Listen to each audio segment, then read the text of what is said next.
Assalamu alaikum, how's it going? And welcome to a special episode of Full Metal Alchemy, where we're going to talk about the story of season series Bokujo Monogatari, which is celebrating its 30th anniversary this year, and its spin-off Rune Factory, which is celebrating its 20th anniversary. But first off, I want to talk about my site and do some quick self-PR as always. Talk about my site where I'm trying to cover otaku culture, games, visual novels like Heaven Burns Red, stuff like Genshin, stuff like Gakuna Blue Monster, and Super Robot Wars, etc. So you've got 3 articles on the site. And I'm trying to do some articles in English and French and Japanese. And then you've got Ko-fi, where if you subscribe, you can access exclusive articles, mostly some impressions on games, anime, manga, etc.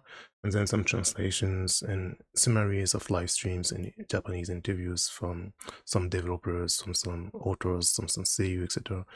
So yeah, if you're interested, please check it out. So Marvelous, they did a special site for the anniversary of the series with listing all the games. So I want to try to go through this and talk about some of my favorite games. And also, they also opened some character popularity polls you can vote for, listing every single character in every single game. So I want to try and go over these and talk about some of the characters I liked.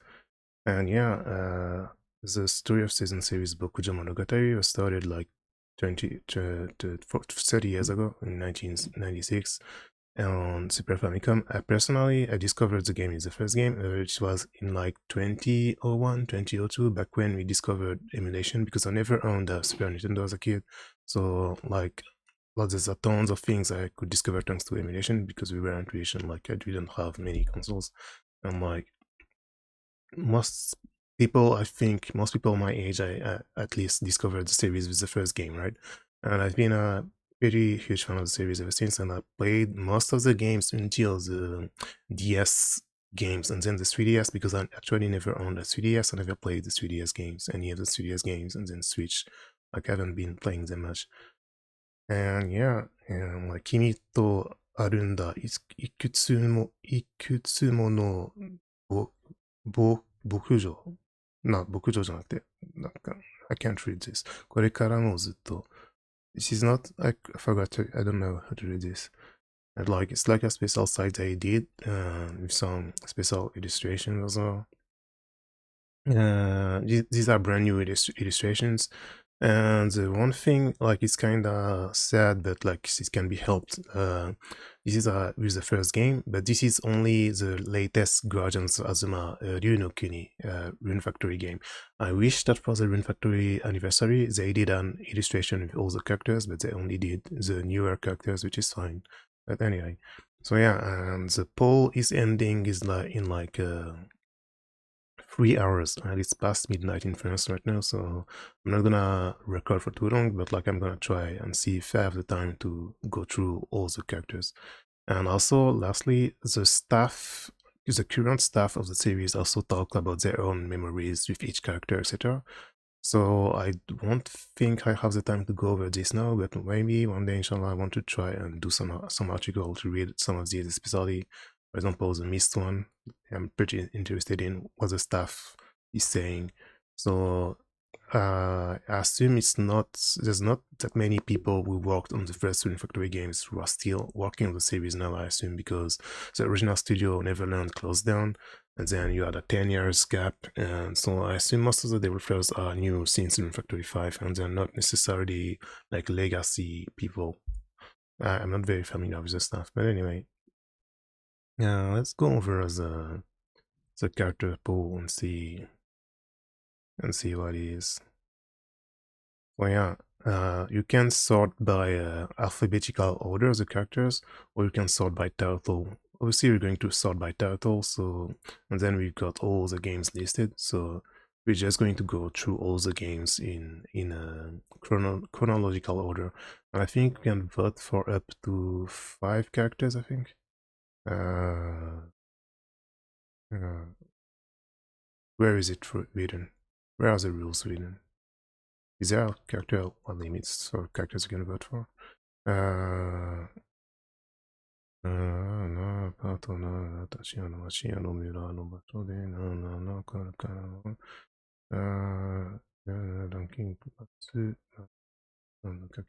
So yeah, the top 10 characters, the 10 characters who get the most votes, we get some brand new illustrations, Kaki Oroshi, brand new illustrations. So yeah, I should make a list also. Should make a list so I can show which characters I'm voting for.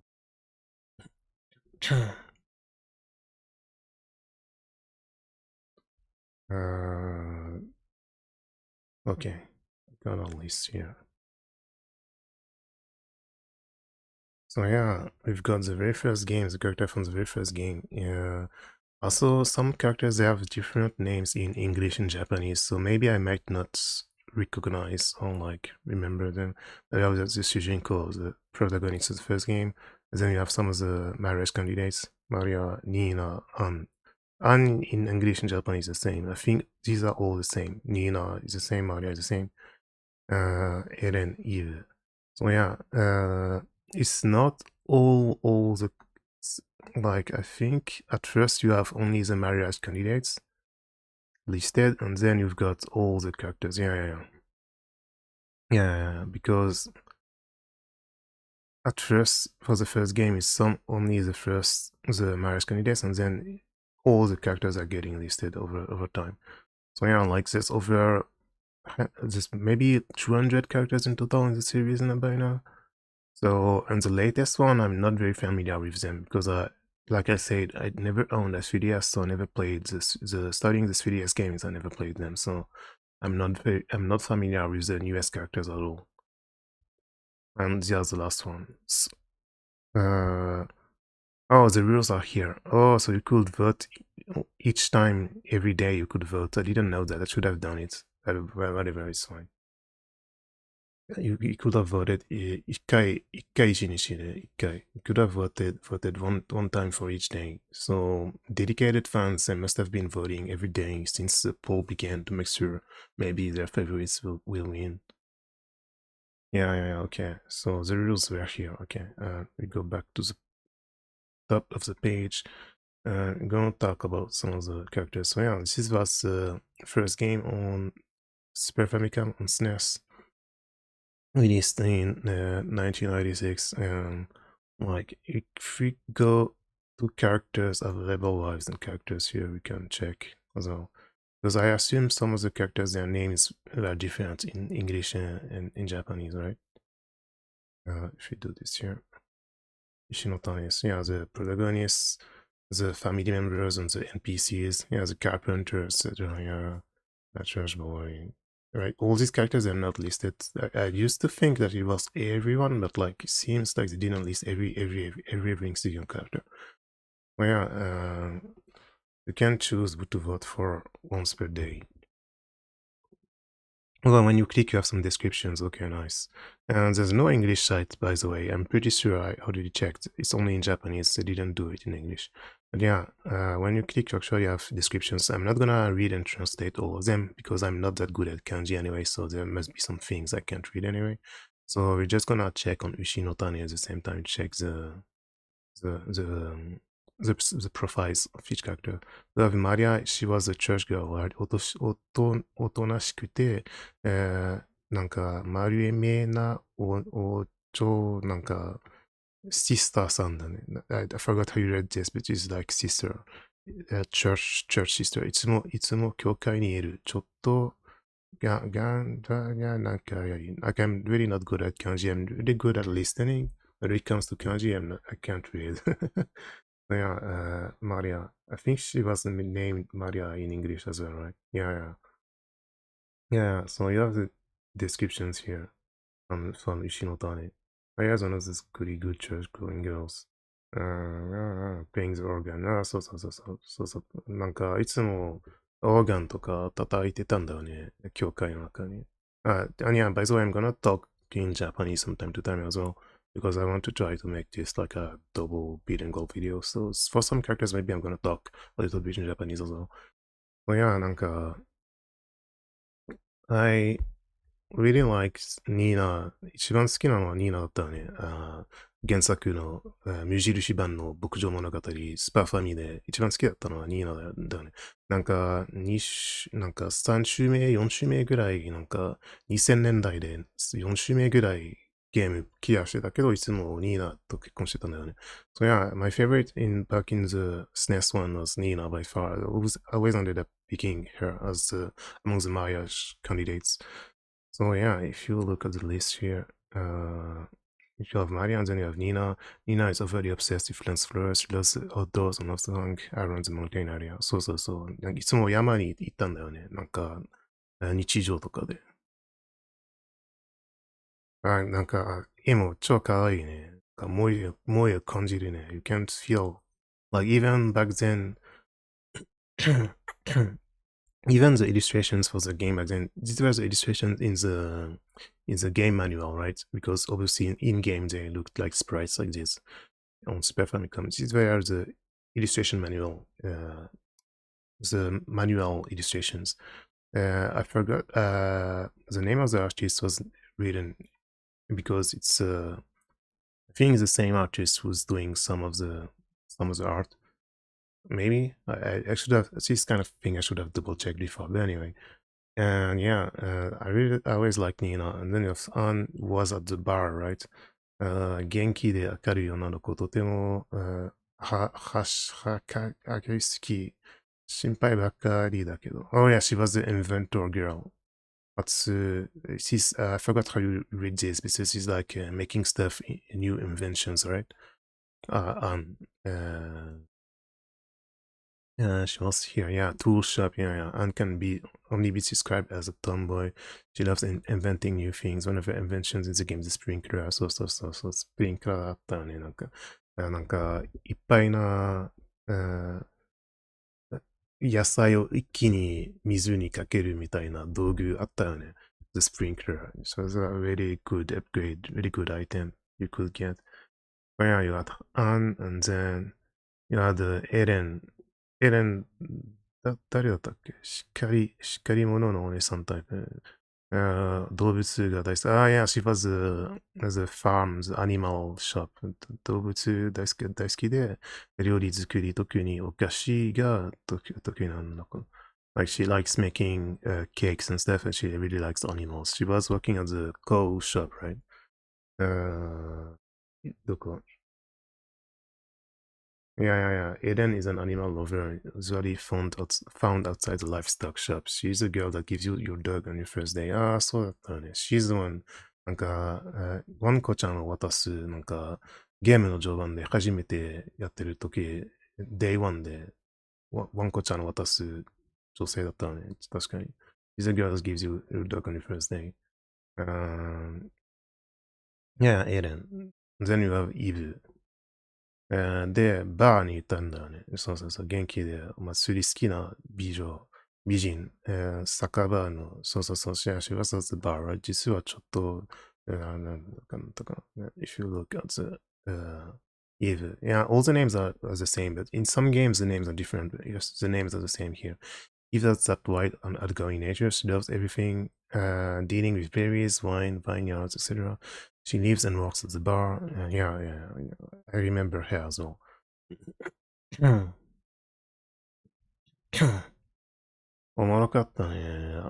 Like, so yeah, these were the 5 bachelorettes in the Super Nintendo game. And one thing I really like about the Bokuja Monogatari series, and I think like a lot of people, they don't realize just how influential the series was. Obviously, Stardew Valley copied everything, but like a lot of people, they don't realize even with the stuff Stardew Valley does, some of the stuff Stardew Valley does was already in this very first game 30 years ago. Like they barely.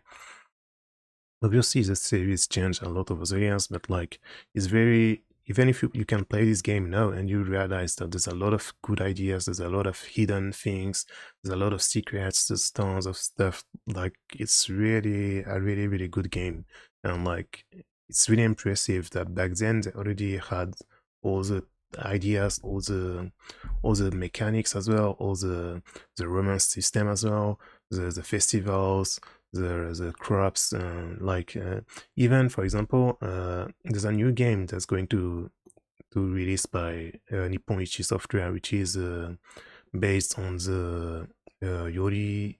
What was his name again? Yomawari. So Yomawari. Yomawari horror game series where you walk in the dark river lights. Like I probably already seen this game. And there's a spin-off of it. It's called Honogurashi in Japan. It's the same game but with farming elements. And with farming, and then we've got some horror elements as well in the night. And there's a trailer here. And it's interesting because even this game, which is mixing horror with farming, when you think about it, the horror elements they were already in the first Story of Season game as well. So yeah, they're going to release it in English. It's going to be called Village in the Shade in English. So yeah, at day it's a normal farming game, and then at night you've got some monsters and you've got some horrific elements. So you need to choose whether to go at night or not. And how at night there's some monsters, but there's also some things you can only find at night. There's some fishes you can only fish at night. There's some items you can only find at night, etc. And you've got the villagers, etc. And some villagers, it seems like there's some kind of secrets. And it seems like some of them know about the monsters and the horror elements. Some of them don't, etc. So yeah, as long as you follow the rules. And one of the rules is like you shouldn't go out in the night because there's some monsters. So it's mixing farming, usual farming game, but with the usual horror elements of Yomawari. I forgot the English name of Yomawari. I think it was Night. I forgot something. But there's 3 Yomawari games. And now, instead of doing a 4th one, they're doing this game, Nippon Ichi Software. So this is one of the games I'm looking forward to the most in 2026. But since it's scary, I'm not sure if I'm going to play it, to be honest. And it's very funny because in the Japanese Twitter of Honogurashi, they announced that they're making a horror-free game. The game has a mode you can pick in the options, which is horror-free. So this way, there's no monsters or anything. But the thing is, if you pick this mode, you won't be able to go out at night, so you will miss a lot of things. Basically, it prevents you from going out at night of your house, so you won't meet the monsters, but you won't meet the special events and the special items that you can get, etc. So yeah, it's a pretty cool game if you never heard about it. But I'm talking about this because actually even the very first Story of Season game with the hurricanes, with the it was like wild dogs that could attack your farm at night. It already had the horror elements in a sense, because the dogs at night were pretty scary because you could hear them barking suddenly. And the hurricane, you couldn't go outside for a day, and you would destroy your crops, and you would see like your field all messed up the day after with some weeds, with some stem trees, etc., all around the place, etc. So it was pretty scary. There were some pretty scary elements as well. So it's pretty funny that even this game had some of the horror elements that Honogurashi Village in the Shade is playing on. In a sense, even this stuff was already in the very first game of the series. This is one of the things I wanted to point out, and it's really, like, I really think a lot of people, they don't give the very first game enough credit. And I'm not gonna spoil much, but for example, you can see hidden secrets. So there's a lot of stuff. There's tons of stuff, tons of secrets. Tons of secrets. This is not even a full list of all the hidden things in the game. Like there's other things as well. She's just like the non-spoilery secrets, let's say. There's some other things as well. There's different endings, etc. So yeah, even this bell tree as well. There's some other secrets to it. There's some other secrets to it. So yeah, here's the magic bean thing. Oh, it's listed here as a magic bean thing. So yeah, there's tons of very secrets like this, even in the first game. But anyway, let's move on to the next game. Like, it's already been like 20 minutes. We only talk about one game. So yeah, and then you had the Game Boy, the first game on Game Boy. And it was also the first game where you could pick between a male or female protagonist, right? And yeah, Harvest Moon. on Game Boy in 1998. It was only in Japan, I think. It was only released in Japan, I think. Oh no, wait, it was in English as well. I'm stupid because it's Harvest Moon. Yes, it was in English as well. So yeah, one of the interesting features about Harvest Moon 1 is the game constantly saving your progress. There's no need to do anything special to save your game, so if your battery is there in your Game Boy, you won't lose all the work you just did. The disadvantage to this is if you accidentally make a mistake and you think that turning off your Game Boy will reset it to the point before you goof it up, when you turn the game back on, you'll still be inside your mouse. The game won't go backwards to any prior moments, and you'll have to live with the mistake you have made. So yeah, even this is also pretty innovative because it's one of the first games with auto saving and with like deliberate auto saving. There's no manual save. There's only auto saving. So even these kind of games nowadays where you have permadeath, where you have like permanent choices and stuff, it's also something that this series already did like 30 years ago with this, and like making you commit to your choices, making you commit to your mistakes. You can't save scam, you can't reload your saves, etc. Something that this series already did 30 years ago, and a lot of people don't even realize this. And I think I actually never played this one myself. I played the second one, but the first one I didn't play it. なんか、ちょっと日本語に翻訳してるんだけど、なんか、牧場物語のゲームボーイ版ので、初めて、女性、男性の選択もあったし、主人公選択もあったし、で、それにオートセーブしかいなかったのに、なんか自分でセーブができなくて、オートセーブしかいなくて、で、例えば、間違っちゃった、なんかアイテムを落としたら、もう戻されない、なんかゲームボーイをオンオフにして、なんかロードができない。も起きたことがもう過去に戻れないみたいな。で、なんか、ここもなんか最近のゲームでは、なんかペアマデフとか、なんかオートセーブしかないゲームが結構多いんだけど、牧場物語シリーズさえも、そういうメカニックも、そういう仕組みさえも昔からやってたんだよね。そうや、なんかある意味、これもなんか、すごい影響があったのに、なんか、大部の人はこういうの知らないんだよね。ちょっと残念だよね。なんか、このシリーズの凄さを、なんか、大部の人は、特に若いゲーマーたちはもう知らないんだよね。So yeah, that's very, very cool. And I think I didn't play this game myself. I was saying, 確か自分でやったことないね。牧場物語 GB1。すぐがやってた。すぐが持ってる。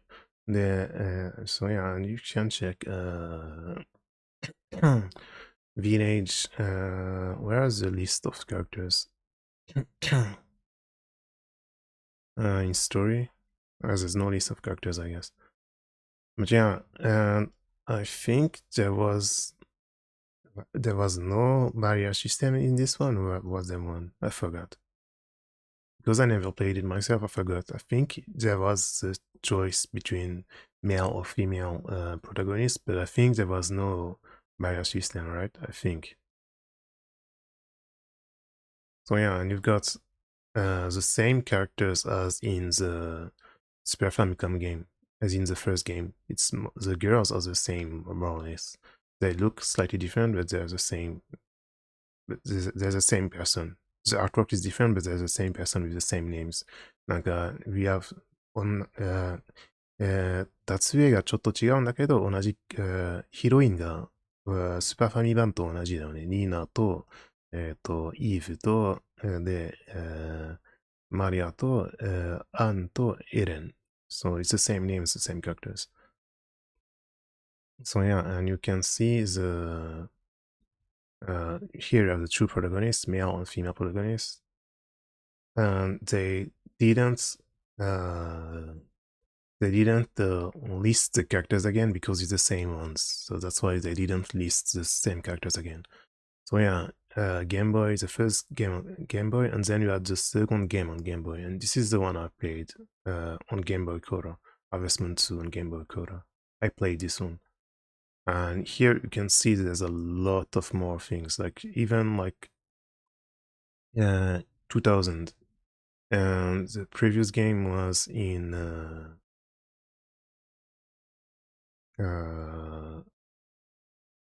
previous game, it was in 1998, so 2 years later, or maybe 1 year later in Japan.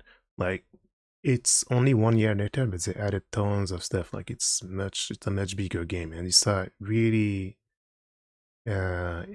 impressive game for a Game Boy game, for a Game Boy Color game. There's a lot of stuff to do, a lot of characters, a lot of events, a lot of endings, a lot of tools, a lot of stuff to build, etc.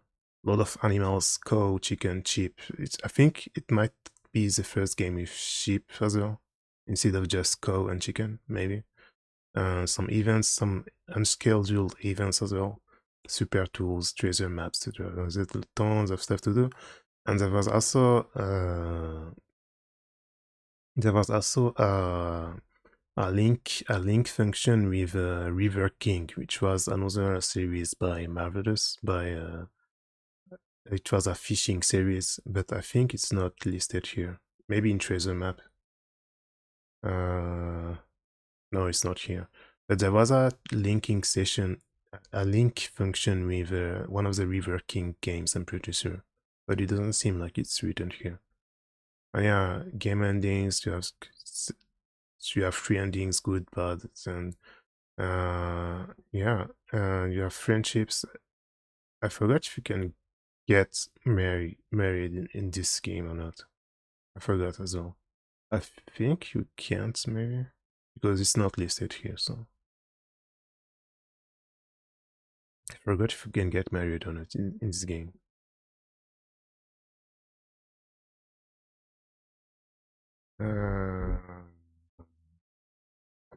Then you have some.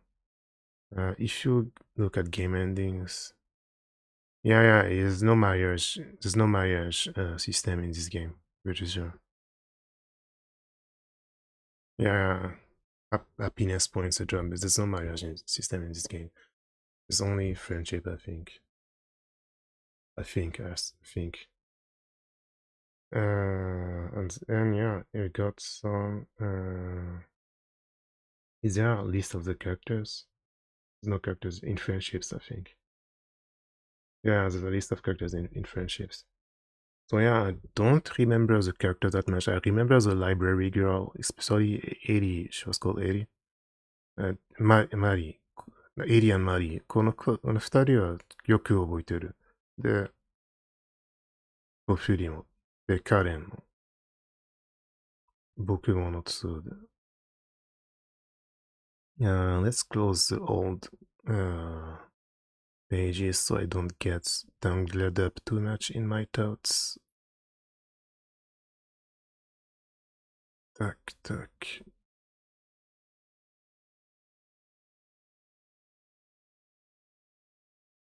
Or maybe I clicked on the wrong game. I think it's not. Maybe it was 3 in English and they called it 2. No, I'm not sure. Because this is kind of weird because it's not the same characters being listed. But anyway, so yeah,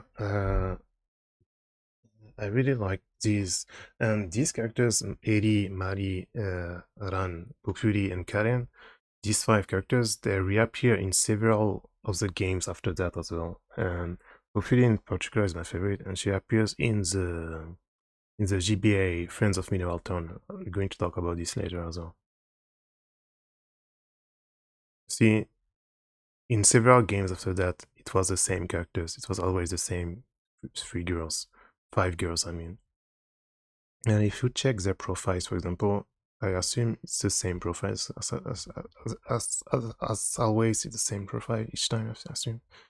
Hana no Kekiya-san, she's working at the baker, and here, like, I can't read all this, but yeah, I'm not sure if it's the same.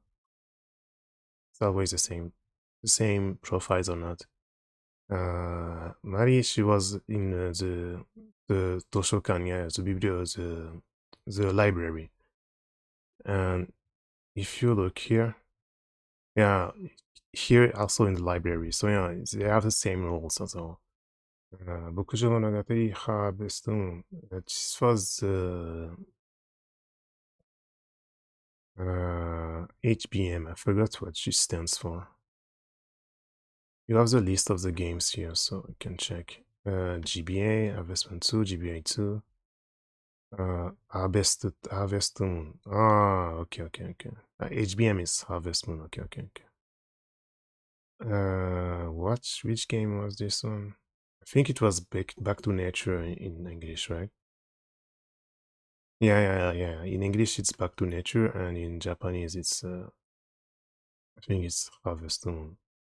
I should have opened up a list of the games in English and in Japanese. Give me a few seconds. I'm gonna look up a list of the games to get a better idea, because I need a list comparing the names in English and Japanese. Should have brought that before. Okay, so I pulled up the Wikipedia English page, and there's a list with the English and with the Japanese names. So this will be better to follow. So yeah, that's the first game, and then Game Boy, and then the third game was 64 on Nintendo 64. Okay. So we're talking about this game now. This game. So yeah. It was the first game with Eri, with Populi, etc. And then they reappeared in several games after that. So yeah, the third game was 64, and in Japan it was Bokujo Monogatari 2. Okay. So in Japan it was this. Okay. Bokumono 2. Okay, so this is a N64 game. Okay. So I played this one also on emulation, because I owned a 64, but like I didn't have this game. So I played this one in emulation in like maybe 2002, 2001 as well, a little bit after the SNES one.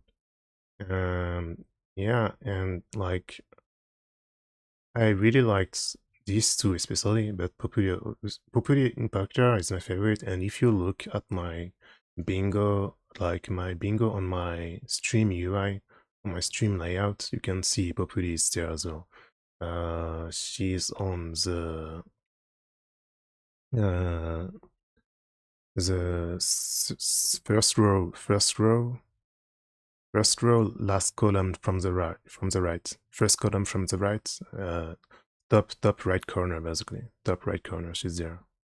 Hopefully on my the right bingo, the games one.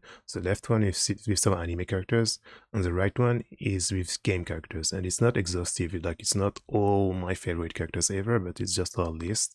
And the right grid one, you have some game characters. On the top right corner, right after Tricia from Tales of Symphonia, and above Jun in Tekken, you've got Populi. You've got Populi from Bokujo Monogatari Harvest Moon. So yeah, she's one of my favorite characters. It says here, 実家の花屋、フラワーリリーを手伝う女の子。Yeah, she's helping around at the florist's house. Family is running a florist business.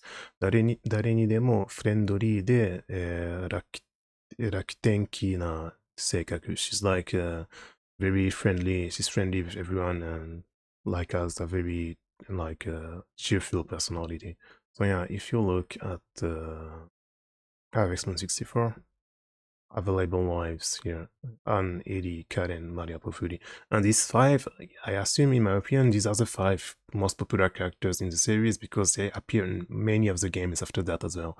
So people my age and people who discovered the series back then, they know these characters the most, I feel. And speaking of which, one of my favorite VTubers, Kaera, Hololive Kaera, I'm pretty sure she streamed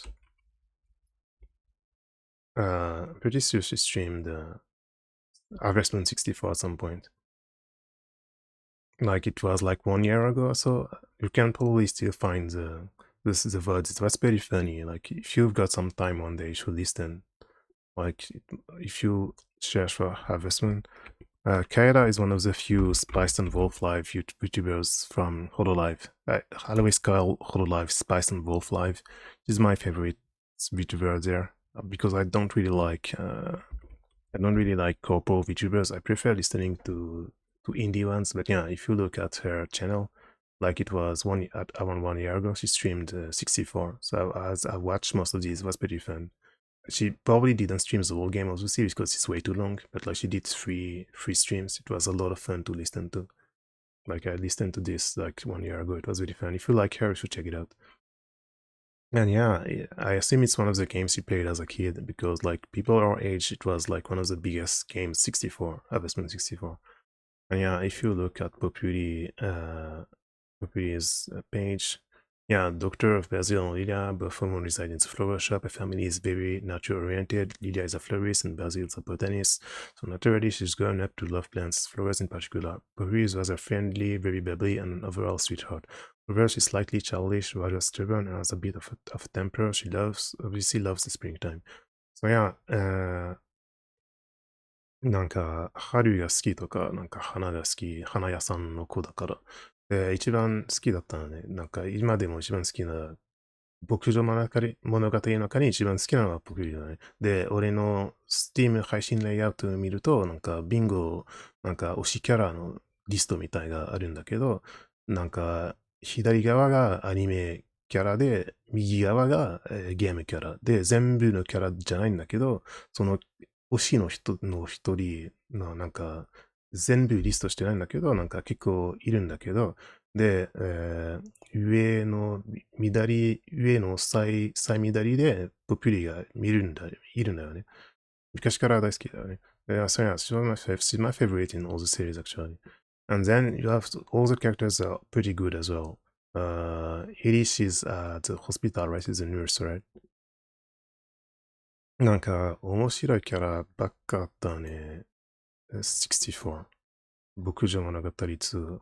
It's a really, really good game in the series. It's a lot of stuff.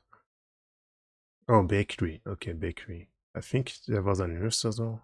She was at the bakery. Okay. You had the bakery, and then you had Karen at the horse farm, right? Vineyard. I think in one of the games she works at the horse farm. Maybe I forgot. But yeah, she's one of the most popular characters, I think, as well. Working at the vineyard, and then you had Maria at the library, and then you had Anne at the ranch with the animal farm. So yeah, very, very popular characters like these five. In my opinion, they're the five most popular heroines in the series. And then moving around, then we have the Game Boy one, the Game Boy 2. This one I played as well. In this one as well, you can pick between female or male protagonists. So yeah, this is something that they did right from the beginning with the portable games, but with the console games, it took a little bit to get into it because every time they would release for girls version. So yeah, Harvest Moon 64, Harvest Moon 2 GBC. So this one I played as well. Like I was saying earlier, this one I played. Harvest Moon GBC 2. This game I played, and yeah, I was saying like there's a lot of stuff in here. Yeah, that's what I said earlier. We already talked about it. Okay. Then we had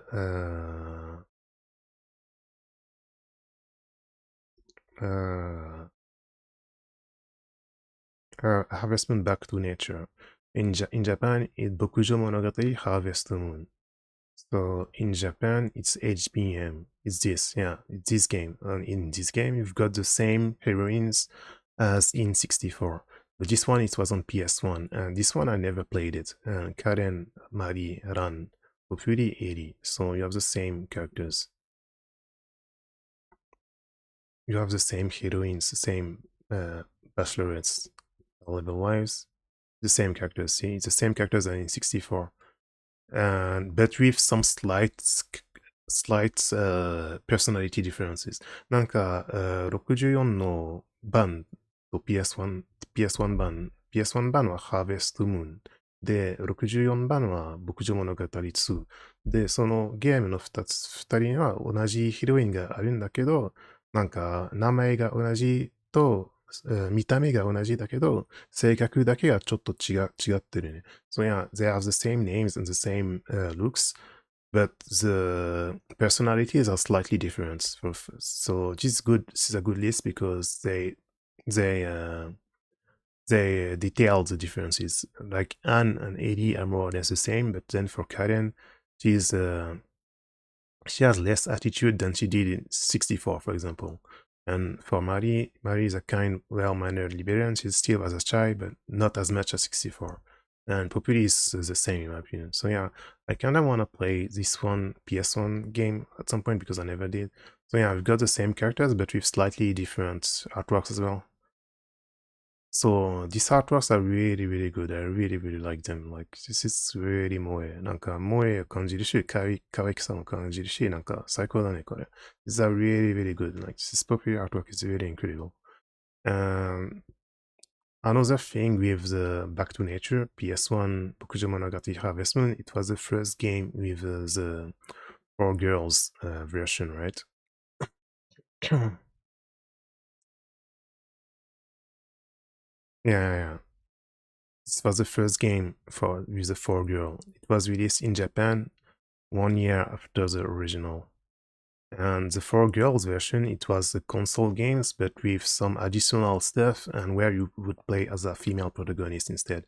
Because the Game Boy ones, the portable Game Boy ones could pick between male and female, but the console ones, they would release another game. It was kind of like how fighting games would do in the past, releases new editions of the fighting game, and now they do season passes. And by the way, Machine Obama did a pretty good video about this, about how people would complain about the new versions, but how at the end of the day, the current system with the season pass is pretty lame in how it's always the same thing, and it's hard to get hyped for it.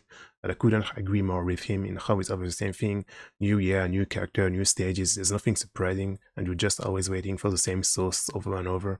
And people like us are saying, yeah, but before you had to rebuy the game, but at the end of the day, you do the same thing because you buy a season pass. So it's like if you're buying the game, and maybe it's even more expensive than back then. So yeah. Yeah, like husbands. This is the same characters than in the PS1 version, but here you can marry the male characters instead. So yeah, this was the first game in the series that had a specific version with a female protagonist and with some new elements and some improvements because it was releasing 1 year after. And each time they would do this, they would release a 4 girl version, and with some more elements, with some additional gameplay stuff, etc. So it was one of the awesome thing about the series as well. So yeah, and then we have the third game on Game Boy, Harvest Moon 3 GBC. This one, I think I never played it. I'm pretty sure I never played it, so I don't have much to say about it, and I don't know much about it, so... And here as well, I think, yeah, there's a Mario system, and I think the characters are the same again, I think, maybe.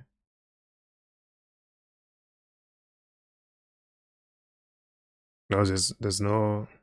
It doesn't seem like there's heroines. なんか、一つのヒロインしかいないのか、GBC3. There was only one heroine in this game. You can marry, I guess. I'm not familiar with this game at all. But yeah, it was GB3, and they had names as well. This was also the first game where they actually had names. So the male one is called Beats, and the female one is called Sara. And that's it, I think. Yeah, there's nothing else. Yeah, here's called Sara in English as well, and the boy was called Beat. I don't know if they changed his name or not in English. Boy as a partner.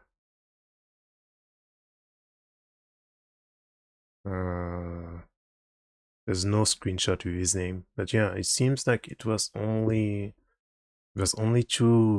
only one marriage candidate in GBC3. So yeah, and then you had Harvest Moon. This is Harvest Moon for girls, so we just talk about it. Back to Nature. Harvest Moon Back to Nature for girls. This is what we just talked about. So you have the 4 girls characters here with the male characters. These five as well, they are linked to these five because they are some of them are family related. For example, Rick is Pupuli's brother. So in the games where you have these five girls, you also have these five guys as well. And then we have Bokumono 3, Bokujo Monogatari 3. And in English, it saves the homeland. It was on PS1 as well, and on PS2, sorry. And this game, I never played it. Saves the homeland. I never played it. And in Japanese, Bokujo Monogatari si hato ni hi o tsukete, burn, like ignites your heart in fire. Ignite your heart in fire. Ignite the fire in your heart. And I never played this game. So I don't know that much about it. I used to read about it back then, but because it was on PS2 and technically I owned that PS2 for a little bit, but I didn't have many games on it, so I never had this one, so I never played this game. So yeah, if we look at the characters, it's only people I don't know. Like I don't know the protagonists. I don't know the protagonists, but like they have pretty like in this game, like they have some. It's the same artist, but you can feel like it's like a slightly more like older feel to the characters. But it's always kind of the same archetypes of characters, right? You have the pink girl who works at the flower shop, I guess. Hanaya, yeah, she's a florist. And then you've got, I assume she's a baker or something. Waitress at some restaurant or something. And then you have the maid. And then you have Nanika no Ojo-sama. She's always studying and doesn't interact with other people much. Like sadly, I never played this game, so I don't know these characters at all.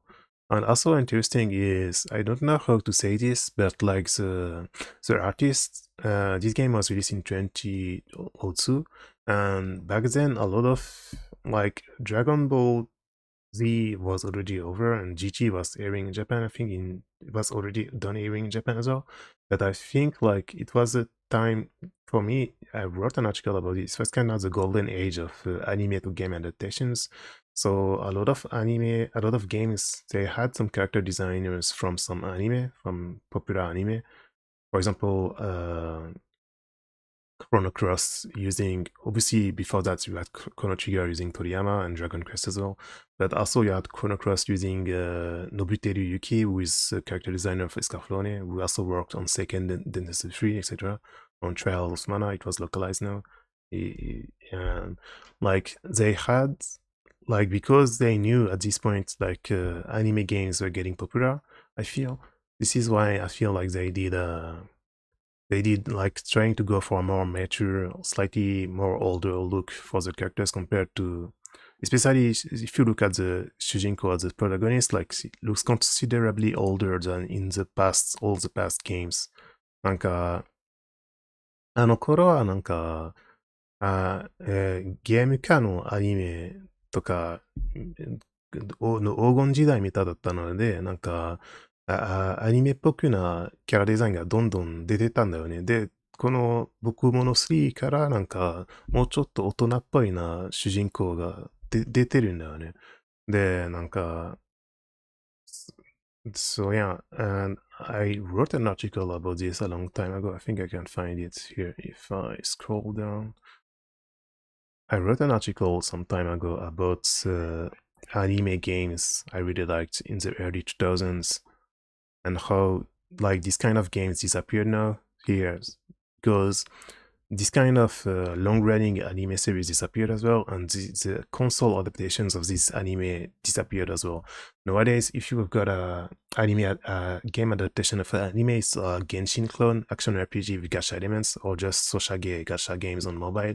There's very few, or else it's Battle Arena and like CD, like the Jujutsu games, the new Bleach game by Tamsoft, etc. And there's very few people who do these kind of games, and in the late 90s and early 2000s, it was like the golden era of this like anime to game, manga to game adaptations. And obviously, not all the games were good, but like you had a lot of cool stuff. Like I wrote this article like a while ago talking about the Nana game, about the Conan game, etc. If you check it out, I'm gonna put the link in the description below. But anyway, so yeah, this was Bokujo Monogatari 3, and in English, Save the Homeland. So I never played this one on PS2. And then you've got the game, which is like one of the best in the series, and like the game that really like perfected the formula of the original Super Famicom game, Harvest Moon Friends of Mineral Town, Bokujo Monogatari Mineralu Town no Nakamatachi. And it was in 2003 on Game Boy Advance, GBA. And this is like the huge game. And I never owned a Game Boy Advance like until like 2006 or something. So I used to play this on emulation. And this was like the game that like really evolved the series, adding tons of new mechanics, adding like tons of new stuff, making the schedule and the day and night cycle even more dynamic with the clock stuff, with the weather stuff. Um, Tons of new tools, tons of new fishing elements, tons of new festivals, tons of secrets, tons of characters and festivals that you can do. So it's a really complete game. Like you can play it for like over 100 hours, and like you won't have be seen everything. And yeah, and this game it also reuses the same heroines from the 64, right? Karen, Eri, Mari, Ran, Populi, and these 5 girls, they're the same ones again. And for the guys as well, they're here as well. So yeah, Minenaka, Mineralu Town no Nakamatachi, Minenaka in Japanese. So as always, you had the first version with only the male protagonist, and then 1 year later, you had more Friends of Mineral Town. Friends of Mineral Town, April 2020, 2003, and then December, like 7 months later, the 4-girl version was released with the female protagonist. And this version of the game added even more mechanics, even more secrets, even more stuff to do.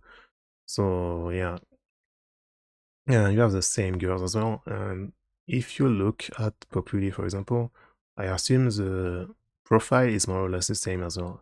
Niwatori no, yeah, and here the names are the same, but the profiles are slightly different because here she's working at the poultry farm selling chicken. Why, if you look here,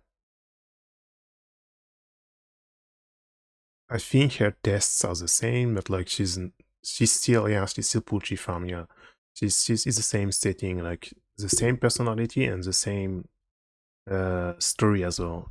All the characters are the same as well. Karen is still like the bar, working at the bar and stuff. If you look at the list of the characters, and they're where is it? Getting married maybe, and meet the villagers. If you look at the characters, for example,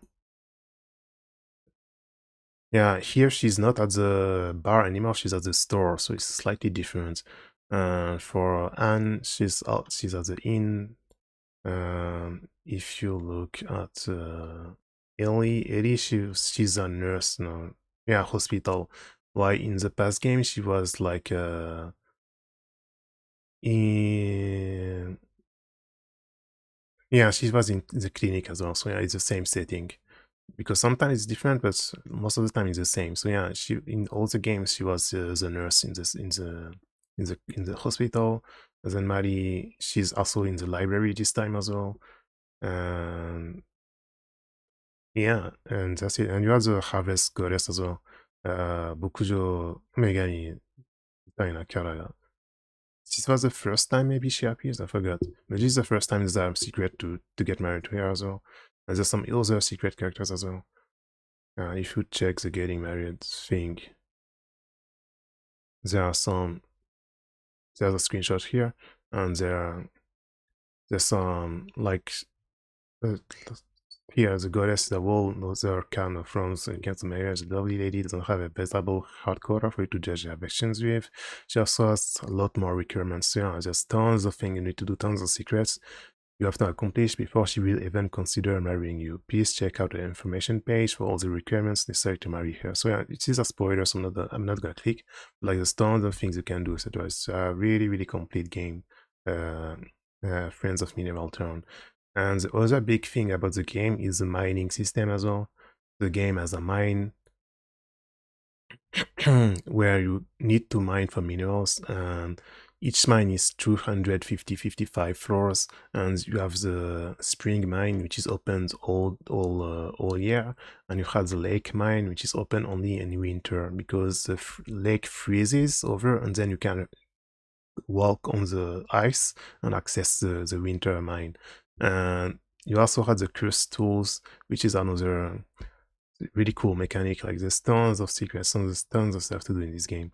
And yeah, and the peculiarity with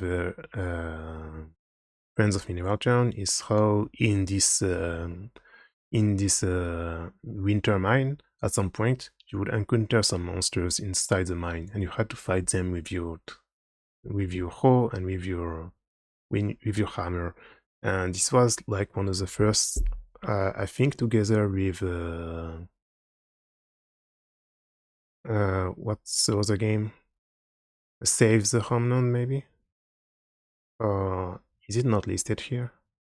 Shia Senator Investment GS. It seems like it's not listed here, but there was a future investment. I forgot how it's called. It's not listed here. Maybe it's in spin-off related games. Yeah, Innocent Life. Yeah, Innocent Life. Shin Bokujo Monogatari. This game in 2006.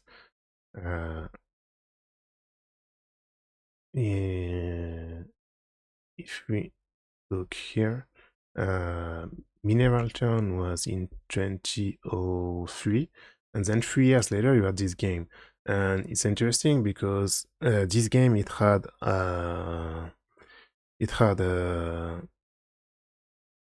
like you can explore. I think this one I never played it myself as well, but one interesting thing with this game is how you had the buggy like vehicle which you can explore, and you also had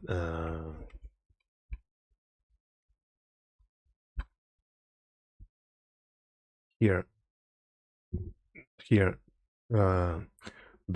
have an action RPG battle system, which is the first game with that. But before that,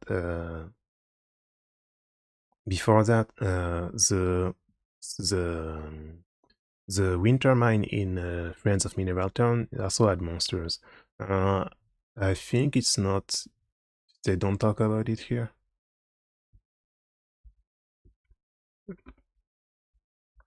Yeah, they don't talk about it here. But in the winter mine, starting maybe the floor 100, from floor 100 to 255, you could encounter some monsters, and there were various types of monsters.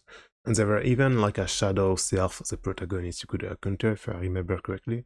And you had to fight these monsters with your hoe and sickle and hammer, etc. So it was kind of like an action RPG, except you don't see you on HP because you don't see you on stamina. If you got hit too hard, you could end up fainting, so you would have to restart. And yeah, so in 2003, it was the first game in the series with like some fighting elements. And then with Innocent Life in 2006, they expanded it with some real action RPG elements. And then later on, still in 2006, with the first Rune Factory game, it's when they went full action RPG plus farming later in 2006. But we are going to talk about Rune Factory later. For now, we're going to focus on Harvest Moon and Bokuja Monogatari. So yeah, Friends of Mineral Town, like it's in my opinion, like if you want to discover the series today, I recommend starting with the first one, but then this one like is like the peak of the series in my opinion, in terms of like secrets, mechanics, characters, story, like replayability and just having fun. Like for 100 hours, you've got tons of stuff to do. Just with the curse tools, like it's something that can take you hours to do if you want to do it properly. So it's a really complete game, really full package. Like it's more of a game than a lot of games being released nowadays, which who lack content and who lack stuff. Like this is a huge endeavor, hugely ambitious game. So yeah, you've got the 5 girls as well. And the harvest goddess, Megami Sama. This is the first time she appears. So the prophet says, she's Takino Okuni. Yeah, she lives behind the waterfall. 主人公が何かをそうするたびに召喚してくれる. When you drop something, she appears from the waterfall. And then after that, we had A Wonderful Life, which was on GameCube. This one I played as well. Bokujo Monogatari Wonderful Life. September 2003. Harvest Moon A Wonderful Life. And this game, it was peculiar as well because it had a time skip system. Like every, I think, like when you play maybe 2 or 3 years in game, and then there's a time skip, and it's taking place. This game spans 30 years, divided into 6 chapters. Each chapter being 1 to 3 years long. So yeah, as you in the first chapter you get married, and then in chapter 2 your child grows, etc. So there's time skips. This is the first time they did this in the series, and it's maybe the sole time they did. I don't think there's any other game in the series that does this. So yeah, and you had the chapter system. Let's check this out. And available wives. So yeah, the beginning. And I never finished this game actually because it's so long. Yeah, because you need to play everything. 2 years. I think I got up to chapter 3, I think. 3 years long. So yeah, I think I played like 1 or 2 years of chapter 3, and then I never played this. So yeah, 1 year long, you can choose which girl you want to marry, and marry have the end of the chapter. But you already have everything you needed to run a farm. It's your goal in this chapter, and the rest to make the best of your farm and get new equipment and animals. You can begin building friendships with the villagers, friendships that will last a lifetime. So yeah, begins 3 years after the end of chapter 1. So yeah, this is the first time skip. You have a child who's already a toddler. You can pick up your child and play with him. Your house has been added on. So yeah, so in the other games, you need to pay and gather materials to upgrade your house. But in this game, with the time skip, your house and your farm will upgrade automatically with each time skip, basically. And Hug has gotten a little bigger, and his clothing changed. Grace, Samantha and Kate have moved in. The ruins have become bigger. You then sell toys for your child as well as goats now. You can get the seed maker starting this chapter. You can also get tartan starting this chapter. Ducks may show up at your farm starting this chapter, and Garland has moved. Yeah, begins a few years after the end of chapter 2. Your child is a little older now. You can give him gifts. Your house has been added on again. Hugh is a teenager. His clothing and attitude have changed. Lumina is an adult. Her clothing and the tune she plays at the piano have changed. You can buy Dachan from Van. The ruins have changed. So yeah, your house is bigger. You have age, as most of people in the valley. The ruins are even bigger. So many other people have aged too. So is now sure of what he wants to do with his life.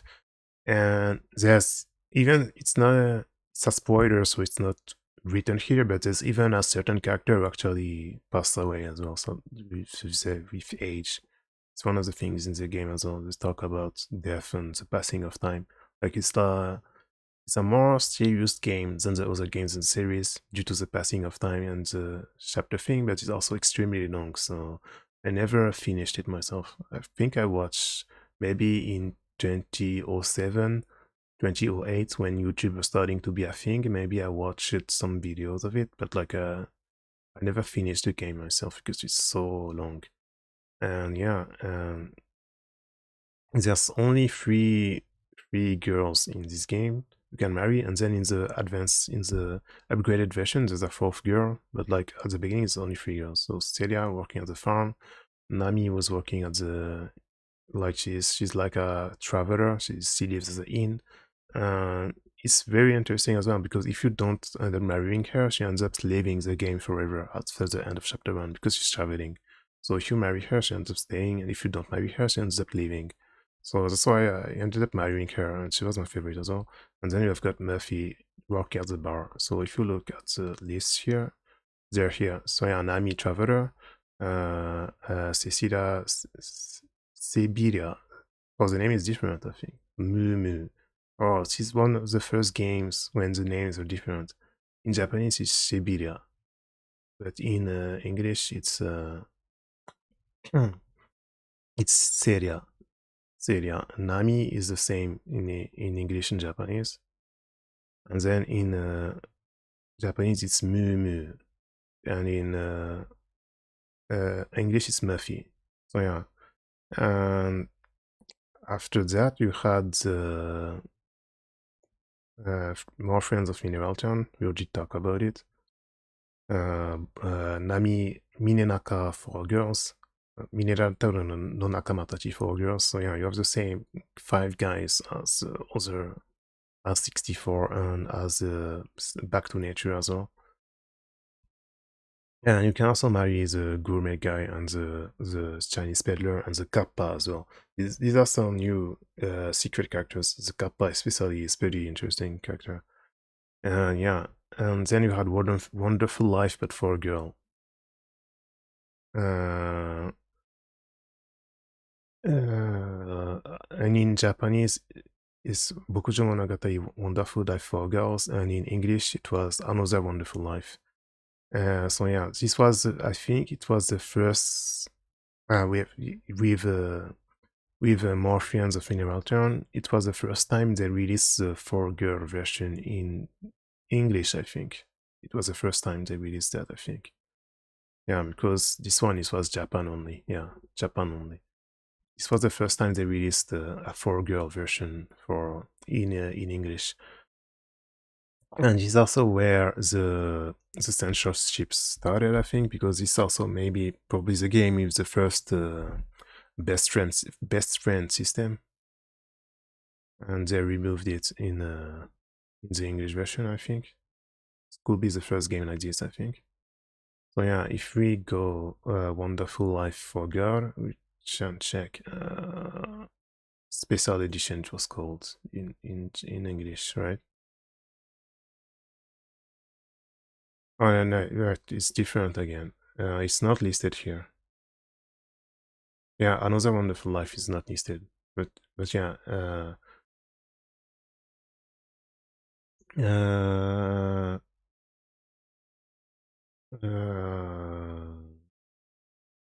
yeah, an updated edition was published for the PlayStation 2, yeah, because the game, it was released on GameCube, and then 1 year later on PS2 with a few more additions elements, and with one more girl you could marry as well.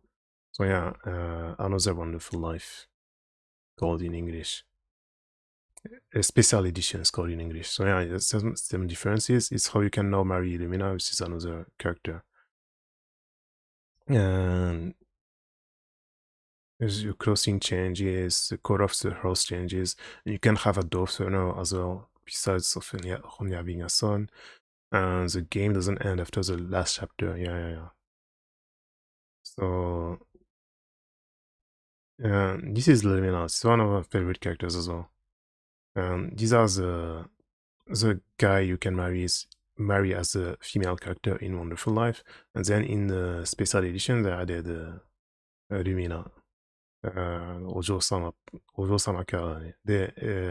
She's learning the piano. So in a special edition, I think like she's older or something, because in the GameCube version she grows up, but in this game I think you can marry her in chapter 2 instead, because she grows up or something. I forgot.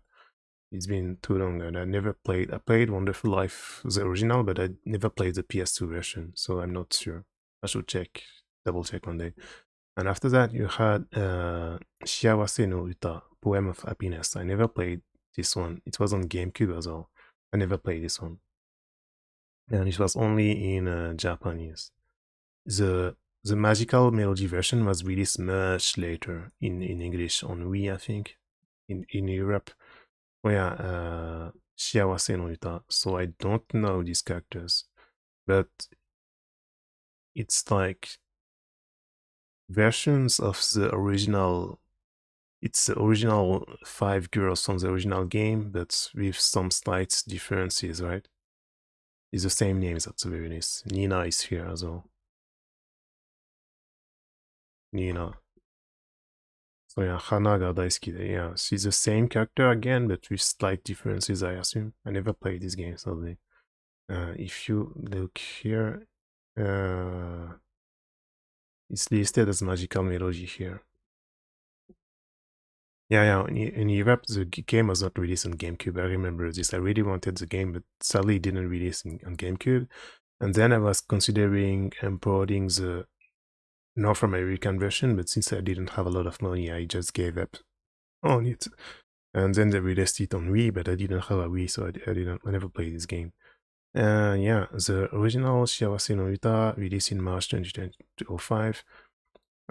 Included among other issues, a hard log bug related to the white note, whereby the white animals that appeared at the front of the door in the morning to hand over the note would never leave, preventing the game from progressing past the event. At the time of the game's release in Japan, the solution to restore progress was to have players send their GameCube's memory cards to Marvelous.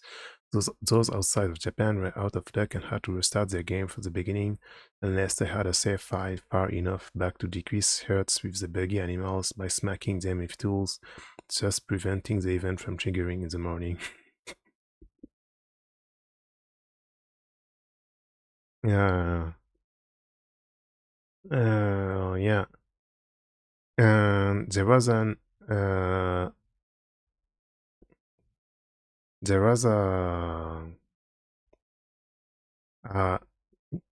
enhanced version in Japan called Shiwasen Uta for World, and this is the version that was used for the English version. Yeah, okay.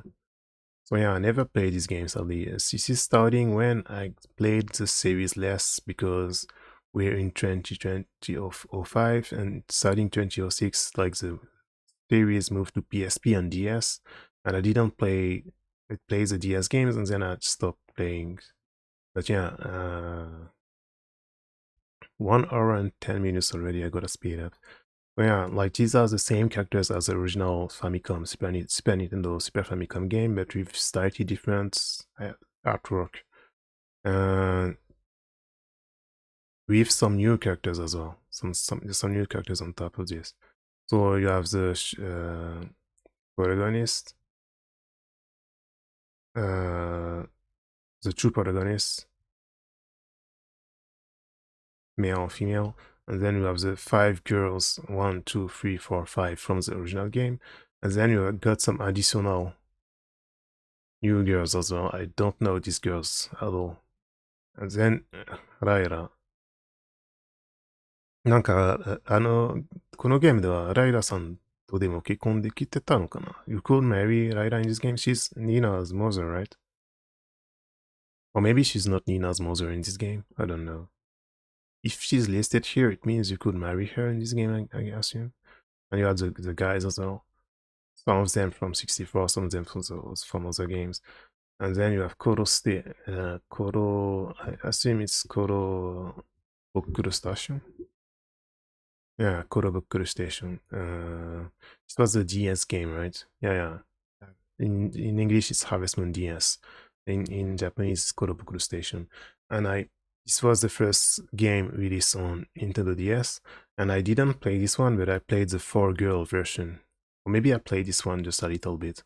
I think I played it just a little bit, but I mainly played the 4-girl version. Korobokuro Station for Girls. And in English, it was called DS Cute. So yeah, so it's the same game, and it's the same town as in Wonderful Life. So you have the same characters as Wonderful Life, but they have different names. So they have slightly different personalities as well. So this is Nami, but she's called Naska. And like Tabichu, she's a traveler as well. And like she works as a bar as well. She works as a farm as well, but she's called Selena instead of Cecilia. I forgot. She's called Mu instead of Mu. She's called Naska instead of Nami. and she's called Leona instead of Lumina. So it's the same characters but with different names, but they play the same roles more or less. And you also have the 5 girls from 64 and from Mineral Town and from the PS1 game, but with different names as well. So this is actually Populi, but she's called Alisa. She has she has the same face pretty much, but she's a different character. So this is something they did sometimes as well, so it's pretty interesting. And if you look at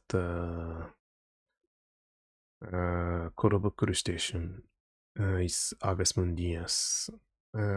It's here, DS and DS Cute. So if you look at Bachelorettes, yeah, they are. And it's interesting because in the English version, they called her the same names as in the Wonderful Life, even if they don't have the same names in Japanese. So she's pretty interesting.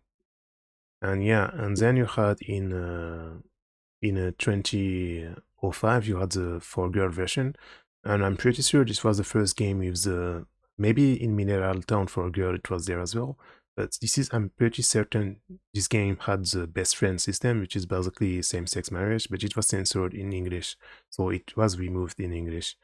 And it's pretty funny, like in 2005 they did this in Japan, but they would censor it in outside Japan. But now they're okay with it. It's very funny how, like, game companies, like, they switch, like, they realize, like, this is actually not a bad thing. Like, just let people do in fiction whatever. Like, especially weird to police things. In real life, it's weird to police things where you should just mind your own business. Or it's even more so weird in fictional stuff to police things. So they stopped doing it. But back then, they would censor it. So if you look at, I think yeah, here, the new best friend system. Yeah, this phasure does not exist in the English version of the game. The BS system was a phasure left in when the boy version was converted into the girl version for Japanese players. Marvelous did not make any effort to create a true roommate system and instead left all text language the same as in the boy version, including the boy version wedding ceremony and after marriage conversations.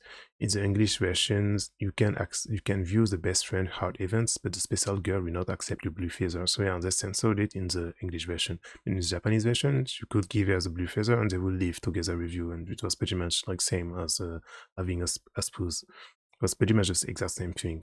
So it was actually because in Japan as well, they didn't want to call it like same-sex marriage to trigger weird parents who would get mad that their kid is playing this. So this is why they called it best friend system basically. But this like virtually is the same thing as same-sex marriage, and you can also have a child as well in the Japanese version. You can even have a child as well. You can also have a child give to you if you are connected to a BF instead of normal husband. The Harvest Lord will deliver you a random graphic child when the time is right. So yeah, this was in the Japanese version in 2005, and then they censored it in 2008 when it released in English.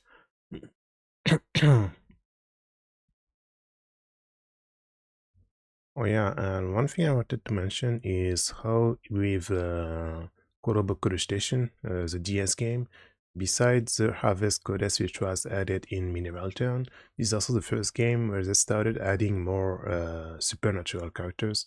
In Mineral Town you had the Goddess and the Kappa, and then in starting Korobokuro Station, starting DS and DS Cute, you had more supernatural characters, most notably Leia, who is actually a mermaid, the witch, and Keria, who is like some kind of like I think she's a, yeah, she's like a sleeping beauty type of girl, and she's in the mine, and you gotta find her in the mine. Mysterious princess life at the 50th floor of the mine. So you also had secret characters, which is pretty funny. And Leia, which is you need to first be friends with another character called Daryl, and then also friends with him. You unlock a special room is the basement where you can go, and then you end up meeting her. So it's unique and secret characters, and it's also cool because these are the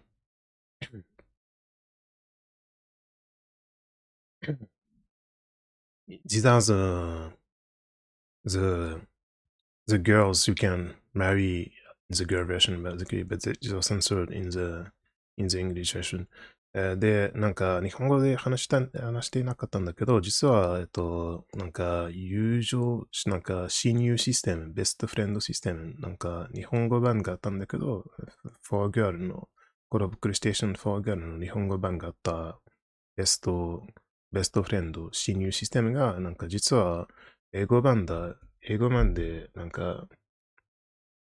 か英語の PGA みたいなものが怖くて外してたんだよね、あの頃。なんか結局、なんか要は同性結婚になるから、なんかあの頃はなんかまだなんかそういうなんていうか世間的にはまだダメだったから、なんか英語版で外してたんだよね、これ。で、そうや、this was the first game with I think it was the first game. I'm pretty sure more friends of Mineral Town had it as well, but I'm not sure. But yeah, it was one of the games with this, and it was also the game which added a lot of special and secret characters with the witch, the mermaid, and the secret princess. Um, so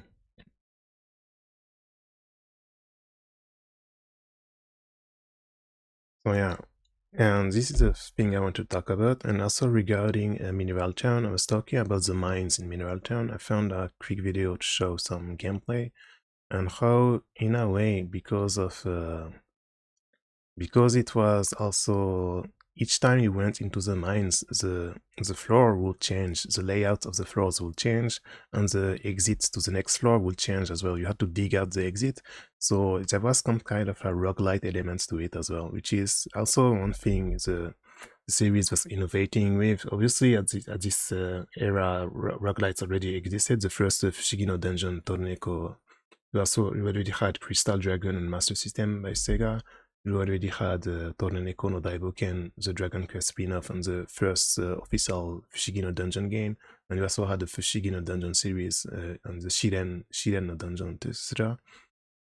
So roguelites were already a thing, but it was one of the first time in like a different game you had such an extensive roguelite system with the floors and the layouts changing every time. This is something very important I want to mention as well. It's also one of the reasons why Friends of Medieval Town is such a huge game. Anyway, next step. Right now we're on For Girl DSQs, right?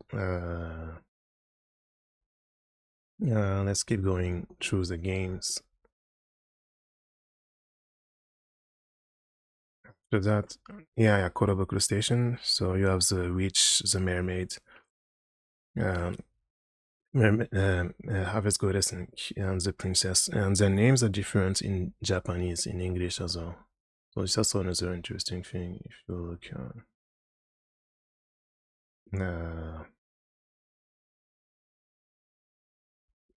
GS Cute.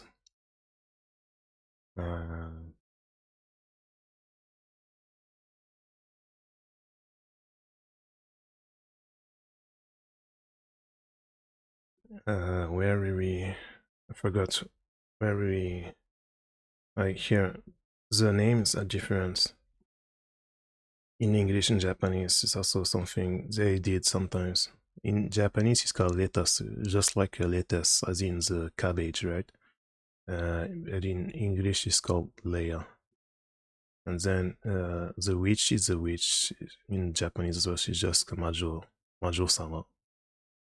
So it's interesting because in Japanese there's the sama prefix which shows how she's a rival of the Megami Sama, but in English they just removed it and it's just Majo, just witch.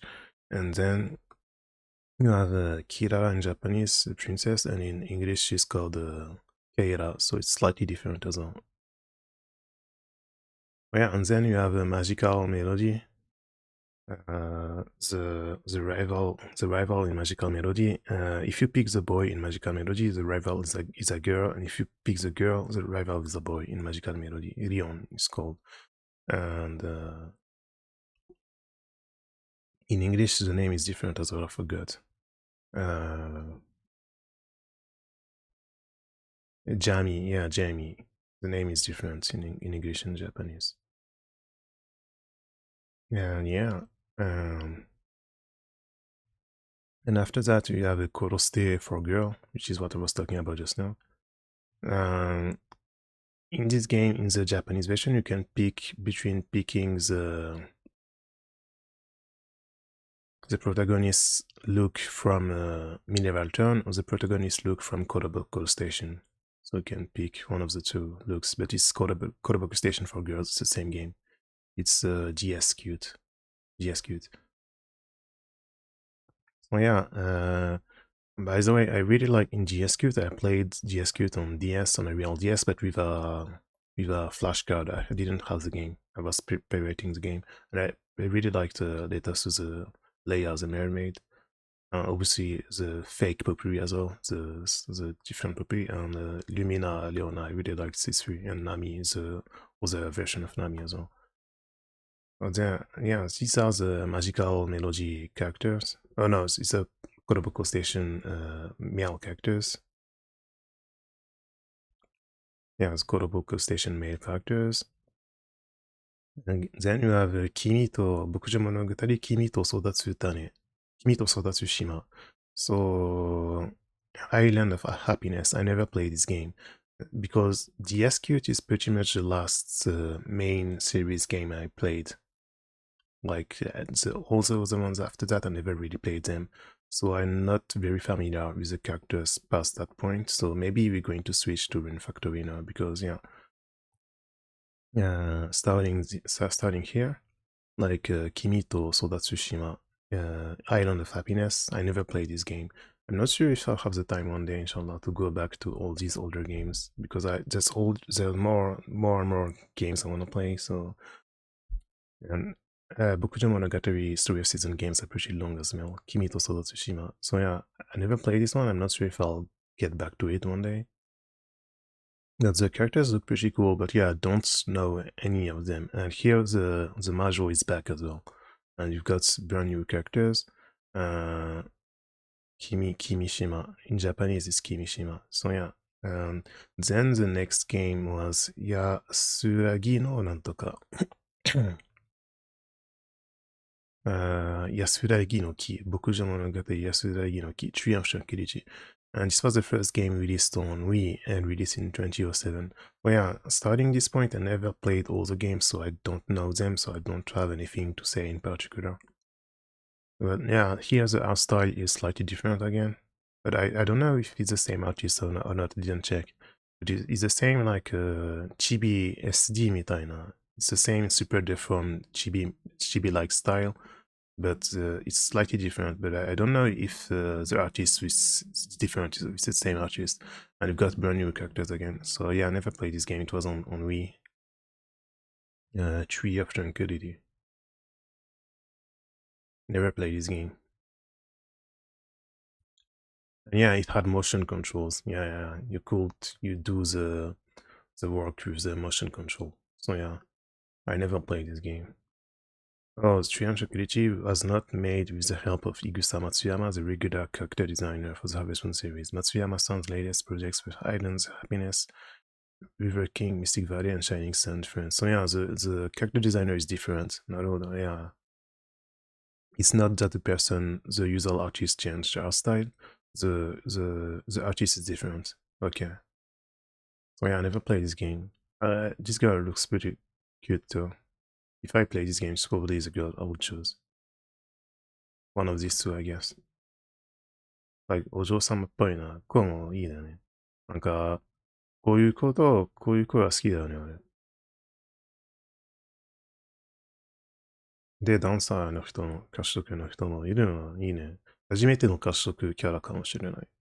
There's not a lot of dark skins because in the past they didn't do a lot. There were never any dark skin characters. Maybe the first slightly. She's just a little bit, but just so she's very stereotypical, obviously as well.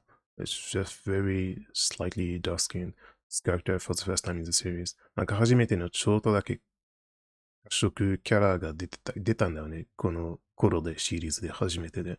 で、褐色って言えるほどでもないし、結構明るいし。で、それに結構ステレオタイプだし。あの頃だったとしても嬉しかったけど。So yeah, a lot of pretty cool looking characters. But I don't know any of them, so I'm going to skip. And then we have Kira Naka. Kira Kira Tayo no to Nakama. So yeah, I don't know any of these games. Animal Parade, Grand Bazaar, Tales of Two Towns. All these games, I never played them. So maybe we're just going to skip to Rune Factory now. And then you've got the remakes, right? Yeah. They did a remake of Mineral Town. And then they did a remake of Wonderful Life. And then they did a remake of Grand Bazaar as well. I didn't play the original Grand Bazaar, so I'm gonna play the remake. And yeah, so then you have all these games I never played. Okay, so what game is this? Kaze no Bazaar. Yeah, this Grand Bazaar. I never played this game. It was the last game on DS, if I remember correctly. It was the second to last game. And this is the last one that just got a remake. So I never played the original, and I never played the. I'm not gonna play the remake because I never played the original anyway. Yeah, Grand Bazaar, and in Japanese it's Kaze no. In Japanese it's like Kaze. Yokoso Kaze no Bazaar. Yeah, welcome to the Wind Bazaar in Japanese. Yeah, but yeah, I've got a lot of really cool characters, but I never played it, so I don't really have anything to say. And I also had the first like black characters, but it's like it's a usual stereotypical dark elf coded with inverted colors where they make the character dark skin, but they give them white hair. So I never liked this. Well, when I was a kid, I didn't mind it much, but now this is the one anime trope I just can't anymore. The one anime trope I'm bored with to death, and I don't want to see it anymore. But yeah, like obviously, there's very few actual, like saying actual is a little bit weird because it's not like they're not real characters, but in a way they're not real because they are dark elf coded and they're like inverted colors, so they're not real black characters to me. So yeah, this was the first. これはシリーズで初めての黒人キャラだけど、相変わらずステレオタイプすぎで、肌の色と髪の毛の色が逆になってるみたいで、黒人なのに白い髪の毛になってるのは昔からそんなに好きじゃなかったけど、今はマジでもう嫌いすぎて、もう見たことない、もう見たくないね、こういうの、ステレオタイプすぎる。本物の黒人キャラにならない、ダークエルフ的とか、肌の色と髪の色が逆にしただけで、なので好きにならないね。でも少なくとも、あの頃はそういうキャラさえもいなかったので、別に悪いものではないと思う。Like it was the first black character like this, so even if it's extremely stereotypical, like I don't really mind. But yeah, like Casino Bazaar, Grand Bazaar, I never played it. If I played it, I would probably pick this girl because she looks like pretty. Like there's always the same stereotypes, right? Even if the characters are different, they tend to do the same stereotypes. Matsudabi is a pink girl who likes flowers and stuff. Uriko ga suki na. The Harvest Goddess is different as well. It's changed the design. Megami-sama no design mo kawatteru. And then we have Mikiba no Omise. I don't know this game.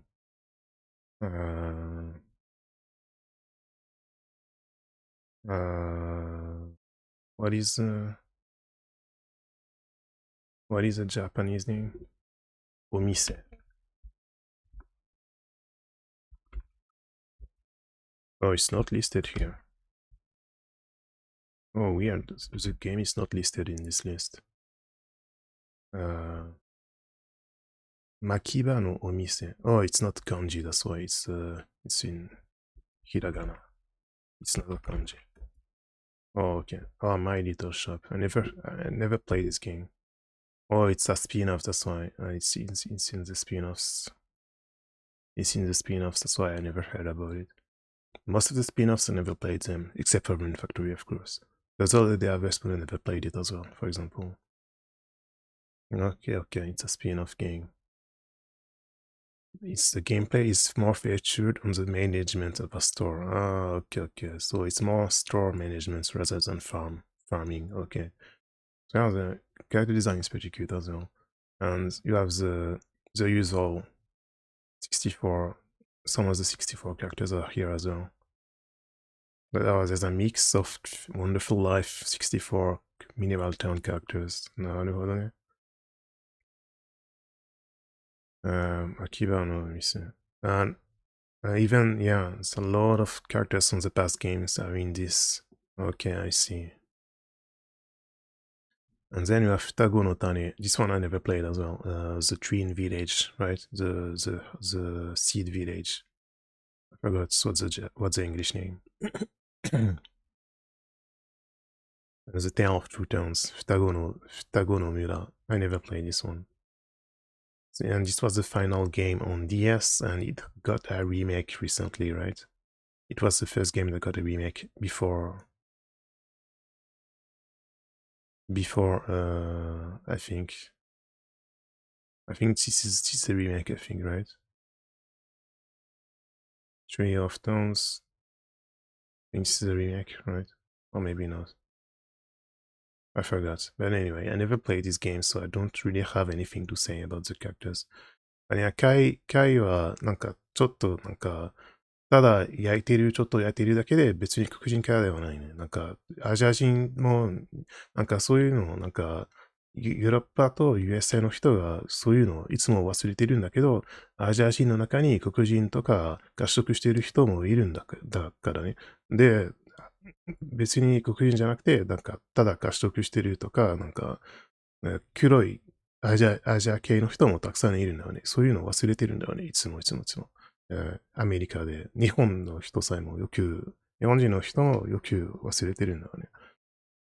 So yeah, Kai is just like I don't like saying just, it's kind of messed up, but Kai was in Mineral Town, but he's not actually a black person, he's just a dark-skinned Japanese person, so I never considered him a black person as well. なんかKaiはなんかただアジア系と日本人がちょっと合宿してるとか、なんかちょっと黒いアジア系とか日本人もいるから、昔から別に黒人キャラと認識してないね、俺。So yeah,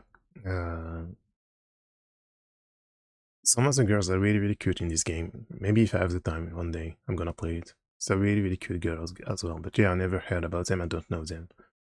And then we have Hajimari no Daichi.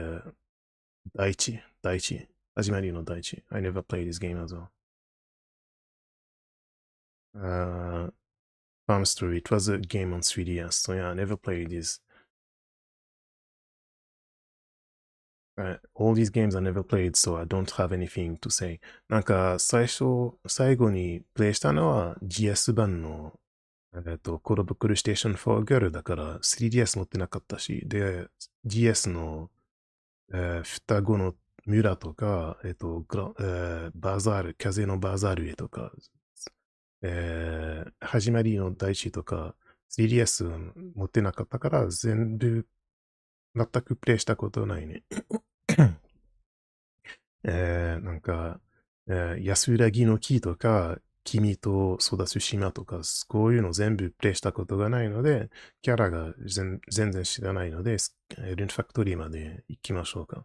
So yeah, I'm saying sadly I never played these games, so I kind of want to play them. Even the protagonist is super cute as well, so yeah, I kind of want to play this one day. A lot of really, really cute girls. I'm gonna try and play it one day. And you've got some dark elf types again. Yeah, okay. And then I never played all these games, so I don't have anything to say about characters. But yeah, I already talk a lot about, and here we've got a real black character with some actual black people here as well. Yeah, it was in Wonderful Life, the remake.ああ、OK, OK. It's a Wonderful Life remake. OK, なるほどね。ああ、結構違うね。なんか、やっぱリメイク版のキャラデザインあまり好きじゃないね。なんか、昔の方がおもろいと思う。I'm not a big fan of the remake. The remake, the story of season remake games, the character design is kind of too Western-like. It's not anime-like, if you get what I mean. So I don't like the character design in the remakes much. If you look at the Mineral Town remake, it's not here. The Mineral Town remake is not listed. But if you look at this, for example, it's really anime-like. What game this was? Olive Town. This was Olive Town. You can feel the anime, like you can feel the anime stuff. You can feel the moe. If you look at this girl, she's super moe, right? But when you look at how Sevilla looks in the remake, she's not moe anymore. なんか、moe がもういないんだよ。なんか、if you look here, can I open this in another tab? Yeah, okay. I've got this here. And if you look in the original, how she looks, like she looks much better in the original, in my opinion, right? So in the remakes, I'm not a big fan of the character design because I feel like it's too westerny now. Like it's not moe anymore. They lost the anime feel for the character designs, in my opinion, in the remakes. So I don't like it much.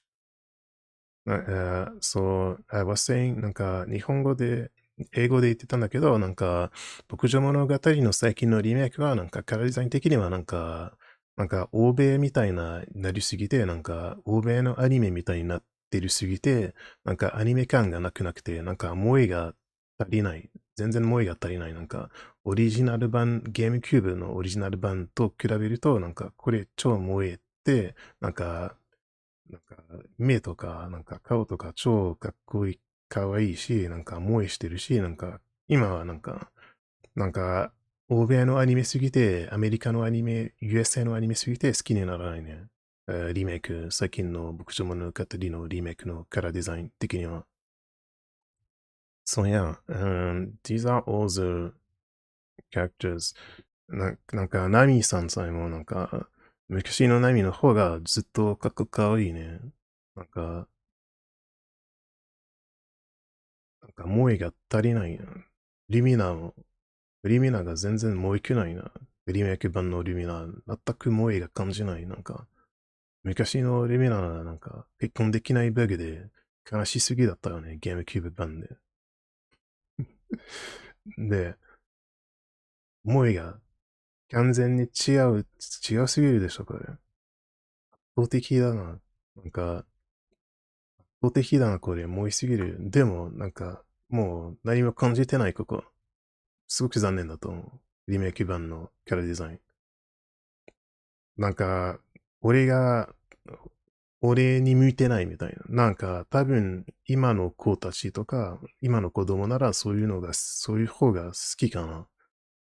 で、特に今はワールドワイド同時発売してるから、なんか、アメリカでそういう、今でも昔よりずっとアニメが人気だけど、今でもアメリカとかヨーロッパとかで、なんかアニメっぽいなデザイン好きにならない人もたくさんいるし、なので、そういう方が楽んだよね。こういうの人にためには。だからこうなってるんだよね。でも俺は好きにならないね。So yeah, I was saying sadly, like it's too Americanized designs for the remakes in my opinion. Like it looks like some American anime. I wish they kept the moe feel of the original design. So yeah, that's it for Bokujo Monogatari. So now we're going to talk about Harvest Rune Factory characters now. So Rune Factory characters, I'm much more familiar with all of them, but I never played 4. I never played 4 and I haven't played Guardians of Azuma yet. So yeah, I played 1, 2, 3, and 5 a little bit, but I haven't finished it yet. And I played the console games Frontiers and Oceans, Tides of Destiny. で、レントファクトリーになると、1、2、3プレイしたし、合併用版のフロンチャーとオーシアンもやったけど、4は3DS 持ってなかったので、4はやったことないし、で、竜の国はまだやってないし、で、5はちょっと、5はちょっとやってるんだけど、まだクリアしてないね。So yeah, I haven't finished 5 yet, so I need to finish 5, I need to finish 4, and I need to play Guardians of Azuma as well. Oh yeah, and quickly before going into talking about the Rune Factory games, another thing I wanted to mention is the Legend of the River King games, which is a series that Natsume was doing as well, but I never played it myself. That's the thing interesting. In Japan, it's called Kawa no Nishi, which is basically the same thing. The master of the river, the king of the river. So it's a fishing game. It's a spin-off. It's a game based on focused on fishing. But the interesting thing is that some of these games they had some linking capabilities with some of the Bokujo Monogatari story of season games. So when you had the two games, you could unlock certain things in one game to the another, etc. It's kind of like Boktai and Rockman X, 4 だったか or 5, 4 or 5, I forgot. In Mega Man Battle Network 4 or 5, I forgot, you had, or maybe 3, you had some link capabilities with Boktai 1 and Boktai 2, and you had some hidden bosses and stuff. And in the English version, it was removed, but in the Japanese version, you had these, right? So it's kind of similar to this. A lot of games they used to do this from time to time in the past. If it was the same developer or similar developer, and they do some collab, if you had a link cable on GBA or on Game Boy, you could unlock one thing to another thing in another game, depending on the game. So yeah, as a River King series, I never played it. I want to try and get into it one day because I was always interested in it because it's the same developers as Bokujo Monogatari, Marvelous Natsume. So I always wanted to play the series, but I never played a single game, so I want to try and do it one day. Okay, so obviously I was saying at the beginning of the video, this is the 13th anniversary of the Bokujo Monogatari series, 3 of seasons, but it's also the 20th anniversary of Rune Factory. Rune Factory, it was a spin-off which initially started in 2006 on Nintendo DS. And speaking of which, the first Rune Factory game, it was actually called in Japanese, I think the Japanese title, do you have the Japanese title somewhere?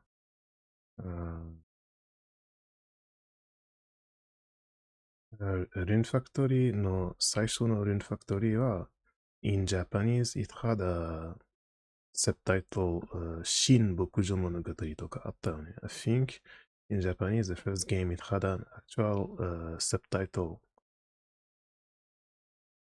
Oh wait, it was, yeah, you can see here the logo. It was for the 10th anniversary of the Bokujo Monogatari 10th anniversary. But it was just called Rune Factory. And then in English, they called it Rune Factory of Fantasy Harvest Moon in English. So people know it's the same series, it's a spin-off. So it was launched in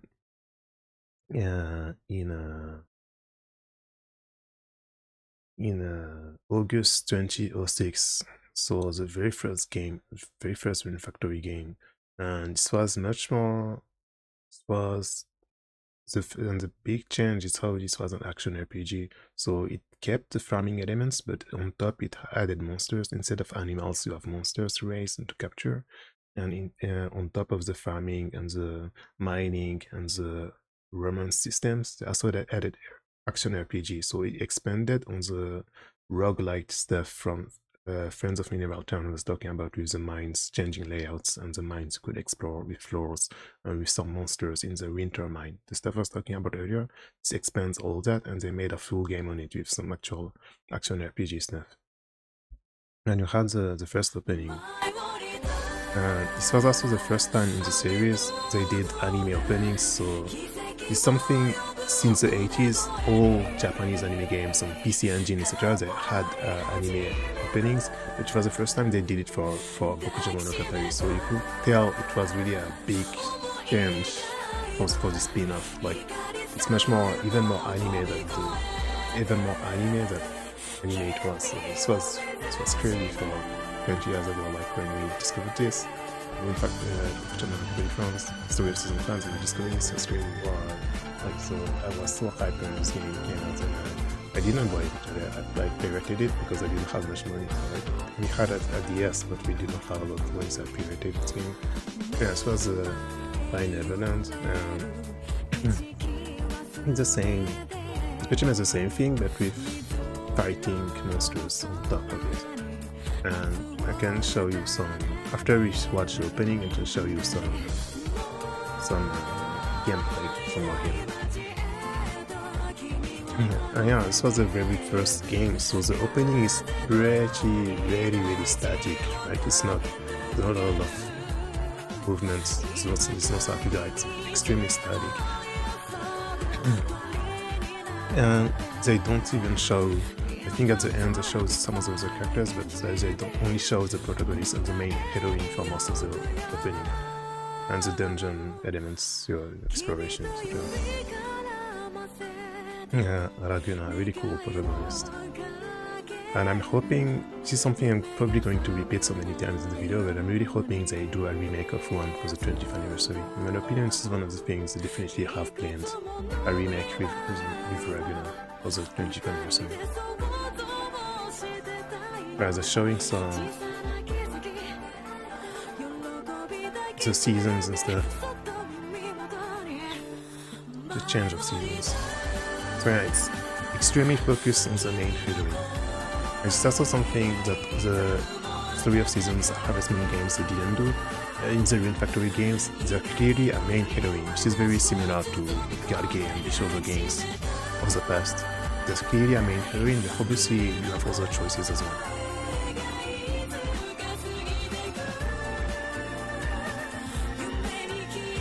It's very nostalgic to watch this again.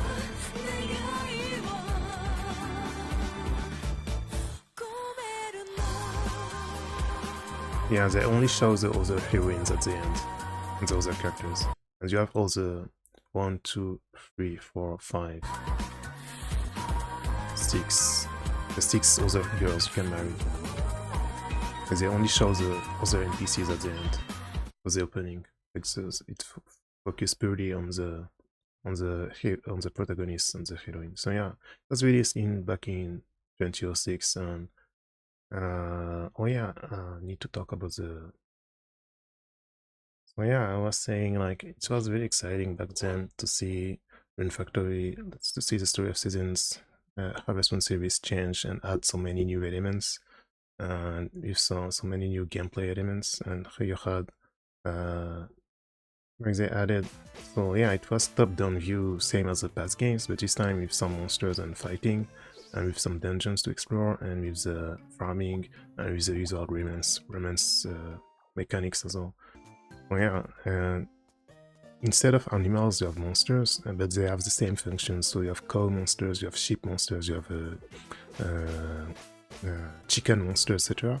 And inside the dungeons there are some farms inside some dungeons as well, so you can use them as resting spots, because when farming, when harvesting, you could restore your stamina. RP is rune points, and it's basically your stamina, and you can use farming points when harvesting to get some runes back to restore your stamina, which also works as your MP bar, because there's also magic. Starting this game in Rune Factory is also added magic because it's a fantasy world, so you have some healing magic, for example, so you could restore stamina and hits to restore HP, or use healing magic. So yeah, so like all the new, tons of new elements and tons of new crafting as well, because monsters drop stuff and you can use it for crafting, etc. So it was really a huge thing. Likeそういや、なんか、ちょっと、ルーンファクトリーの歴史とか話してるんだけど、なんか、牧場物語のファンとして、初めてのルーンファクトリーや発売してた頃は超ワクワクしてたんね。アクション RPG 昔から好きだし、なんか、牧場物語はもともとアニメっぽいなゲームだけど、なんか、80年代から PC エンジンとかで、アニメのオープニングとかがあったんだけど、牧場物語がずっとやってなくて、で、レンファクトリーで初めてのオープニング、アニメオープニングがあって、超面白かったね。すごくめちゃくちゃワクワクしてたの頃。で、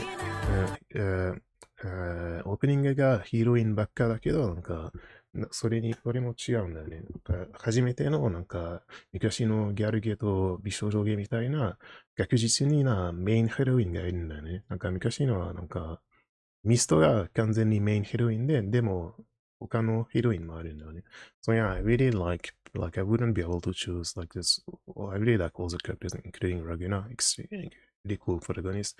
Also another thing is how they talk. The protagonists in Rune Factory, they always end up losing their memory, but they still have their own personality and they still talk. This is one thing I think a lot of people like criticize the series for, but they don't realize that it's not like they didn't want to do it. Is in Rune Factory 1 and they don't have a selectable protagonist, boy or girl, which is because in my opinion it's not that they didn't want to do it, it's just like budget constraints and time constraints, because in 2 you can choose in 2 there's a time skip and then you can choose whether to play as your daughter or as your son. But anyway, so yeah, like Misto Raguna, really cool character, the protagonist who lost his memories, and yeah, it was voiced as well. It was also the first time Bokuchi Monogatari was voiced, I think. Maybe Wonderful Life had voices as well, I forgot. But yeah, Raguna and Misto, Koshimizu Ami. It was one of her roles back when she wasn't that popular. Like it was just before Code Geass with Karen. So and she's also like she doesn't do that kind of roles anymore because with Code Geass, Karen, etc. She started voicing more like fiery girls, like more masculine girls, more strong feel girls, while Misto is kind of a typical heroine, so it's a very different role. It's kind of like Yukiko in Persona, but kind of different as well, because Yukiko in Persona also has a strong personality, but like Misto as well is pretty weird. She's a pretty unique character in how she's like kind of a airhead. She's my pace, the tennen. She's kind of a airhead, but she's not stupid and she's not clumsy, so it's pretty funny. And she just really likes turnips. So she's a pretty unique character, and you've got her rival, self-proclaimed rival Rosetta. So yeah, even if the first Rune Factory game it was very bare bones, like just the characters alone makes it an extremely charming game because the characters are all super cute and all super interesting. So yeah, you have got all the heroines. You've got the Dark Elf Tabata, Dark Elf, no. You've got the Mysterious Lady. I really like. I think in my first run I ended up marrying her. I think, if I remember correctly. In English, it's called Felicity, if I remember correctly. There's no. There's no. I should have opened a list of characters in English. Is there a list of the characters in English here? I guess I'll have to use the wiki. I hate wikis, but hopefully I can find something else on fandom. Give me a few seconds.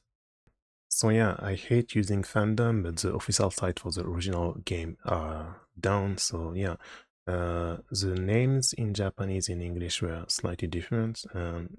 In my first run of the game, I ended up marrying her, Fir. In English, is Felicity. But I honestly didn't really have a favorite because they're all really interesting, charming characters.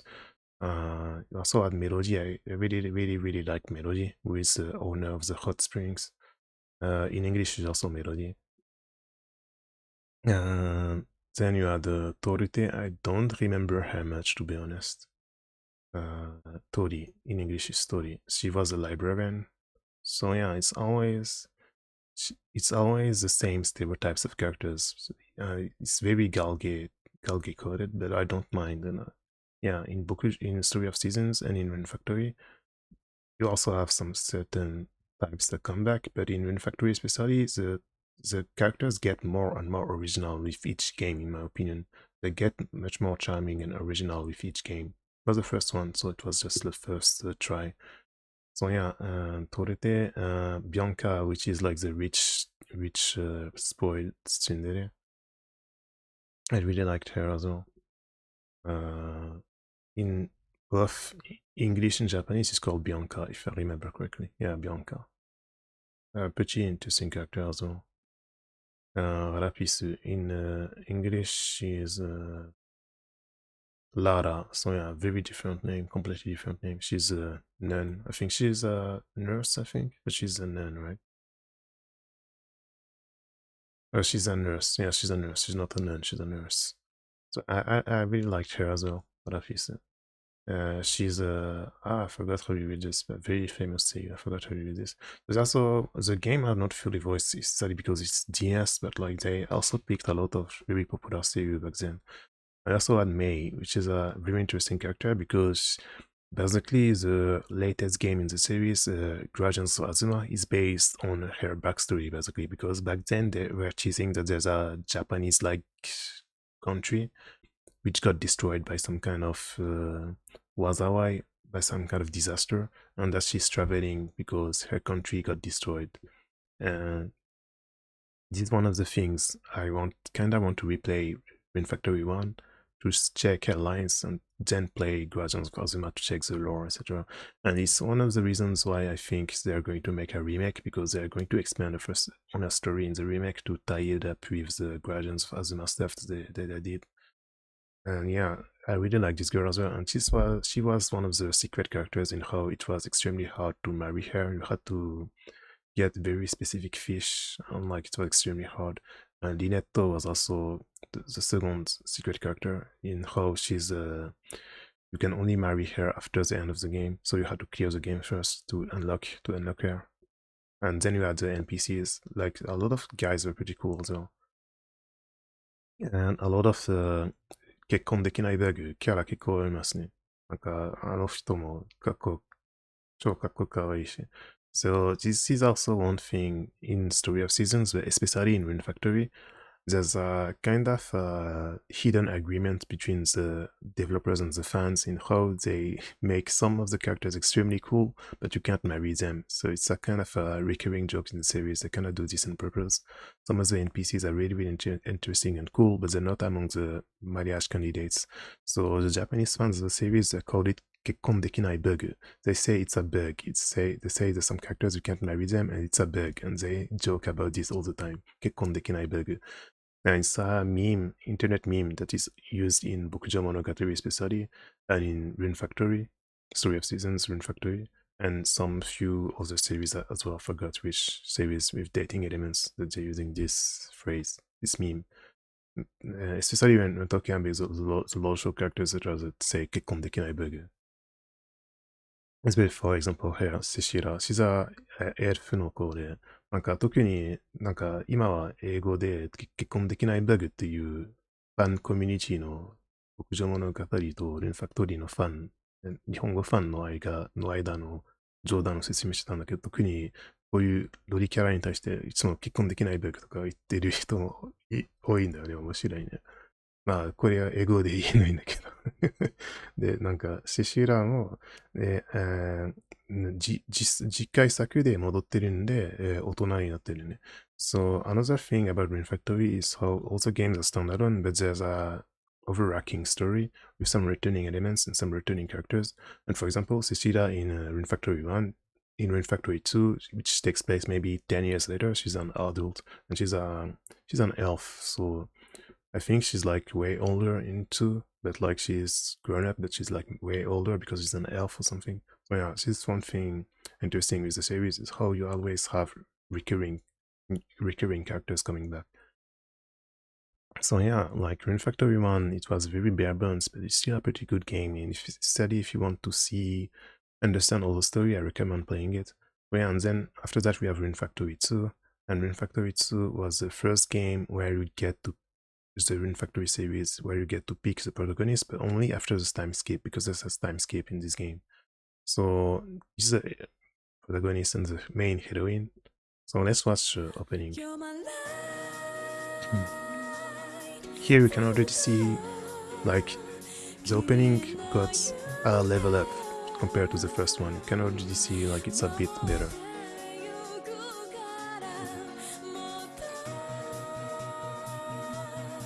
Hopefully the songs are not copyrighted or anything, I won't get any issues.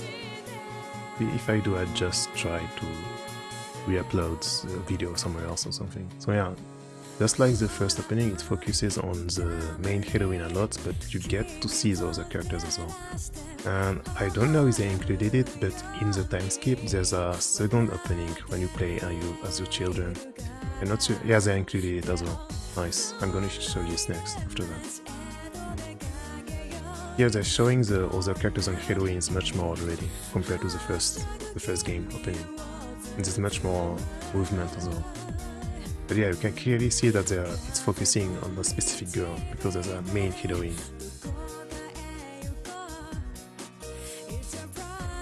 It's already moving. It's already much more lively opening than the first game. なんか萌えを感じてるね。なんかこういうヘロインが好きだよね、みんな。And some battles as well. Fighting with a hoe. お笑いね、レンファクトリーって。なんか、剣で戦わなくて、道具で戦う。お笑いね。これも魅力の一つだね。シリーズの魅力の一つだね、これ。かわいいね。They're cute, right? All the characters are really cute. So yeah, the first, and then they show a little bit of the other characters at the end. You can see Cecilia here, who's grown up. And they're building something, which is like when the opening just ends here. But then you have got the second opening. We're going to watch it later. Oh, it's big. It's big. Oh yeah. So yeah, Rune Factory 1 was in 2006, and then the second game was released 1 year later in Japan. 2 years later, in 2008. So yeah, 2 years later, Rune Factory 2, and it was a pretty big upgrade in how they most notably, it's more or less the same game, but they most notably really expanded on some of the crafting system, the farming, the crafting, and the magic system especially. They really improved the magic system with a lot more magics. In 1 you only had like fireball maybe, and like teleporting back to your farm, but in 2 they added a lot more magic. And the biggest thing with the game is how it's in 2 parts.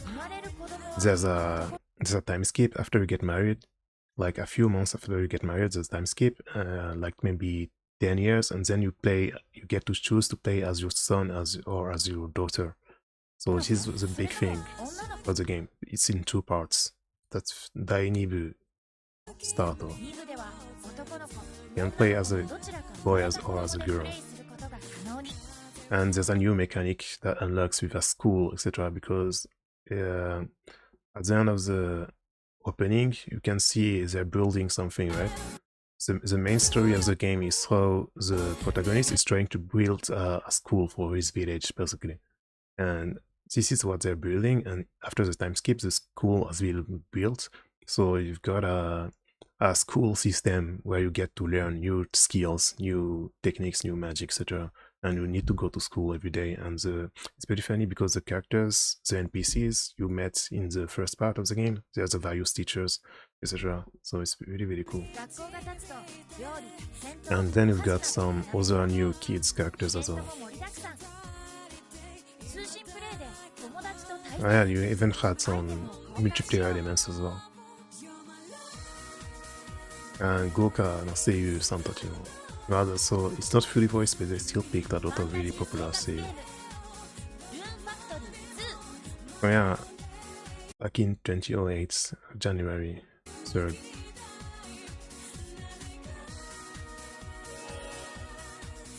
And they also had a special edition with a drama CD. I never listened to this. I need to see if I find it one day, and listen to all the voice lines in the game, etc. So yeah, and Rune Factory 2, like, it was really cool as well, like I explained. Yeah, and you had so yeah, this is the protagonist Kairu, and then he also lost, just like the Raguna, he lost his memories at the beginning of the game, and then before the time skip, he remembers his past, and then he lives, and then there's a time skip 10 years later, and you play. Here you have the various heroines, like Mana. I really liked her. She's the main heroine. I really liked her. Mizuki Nana, by the way. They picked huge seiyuu. Obviously, she wasn't as popular as now. It's like this was in 2006 or 08, so it was already after Nanoha, etc. So she was already quite popular. It was after Naruto, after Tales of, she's a Hinata in Naruto, she is a Koretto in Tales of Symphonia. Obviously, she was already extremely popular at that point, but still not superstar level because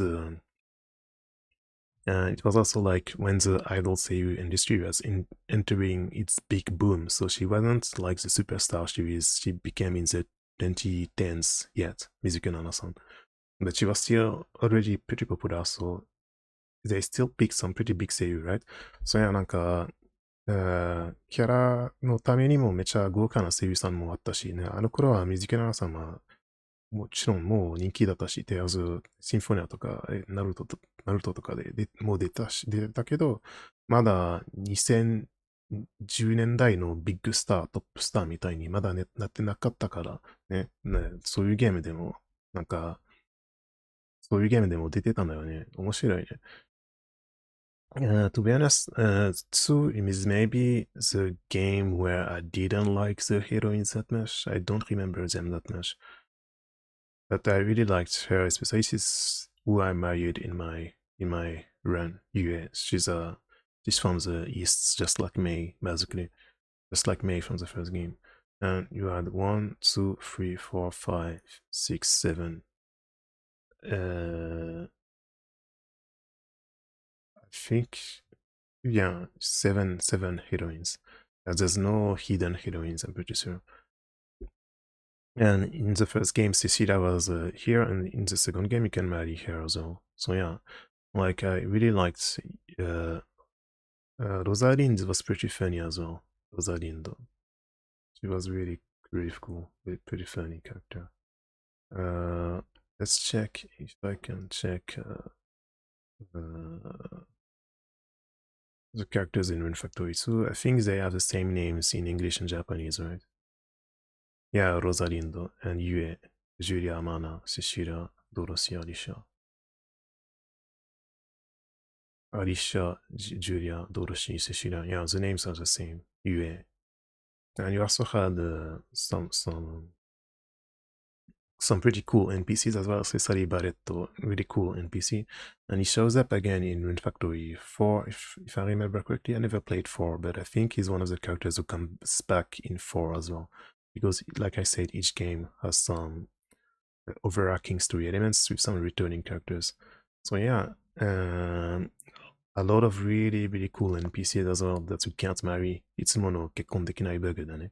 So as always, it was also, like I said, this is like a unwritten agreements between the developers and the fans in how they would always make really cool and cute and attractive characters, but that you can't marry them in Rune Factory. This is like a running gag in the series. Especially Tanya-san, like she was a blacksmith, really cool character, but you can't marry her. Really funny.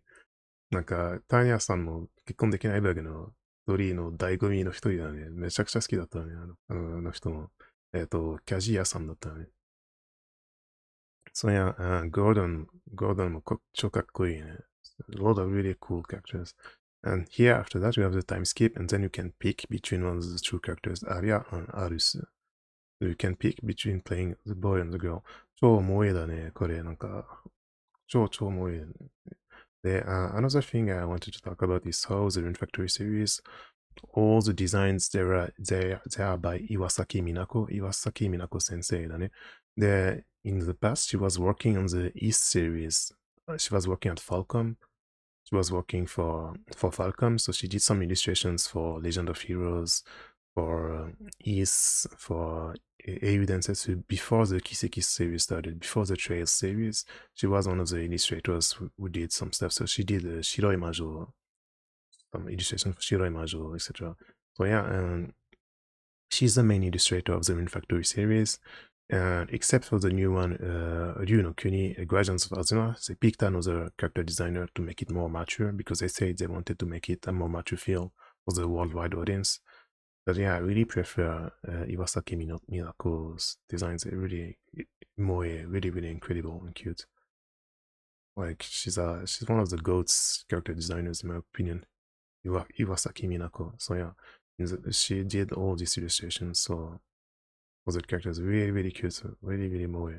Melody is really one of the best characters in one, and she's back in Frontier as well. Iwasaki Minako, she used to work on some Mega 10 games as well. She did some illustrations for some Mega 10 games for Atlas as well. So yeah. いや、特にロリキャラも超かっこいいね。超かわいいね。and she did a Rosetta as well. Yeah, yeah. So then you have the timescape. So let's watch the opening for the timescape as well. After the timescape. So yeah, Rune Factory 2, it was divided into two parts, and then girl, you get married a little bit after. There's a timescape. So yeah, there's some stuff that happens, and then the protagonist, he leaves. And then you play as these kids, and you got to find him.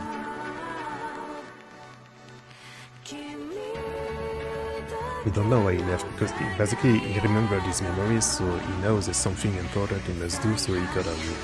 And then you play as these kids. It's very interesting story.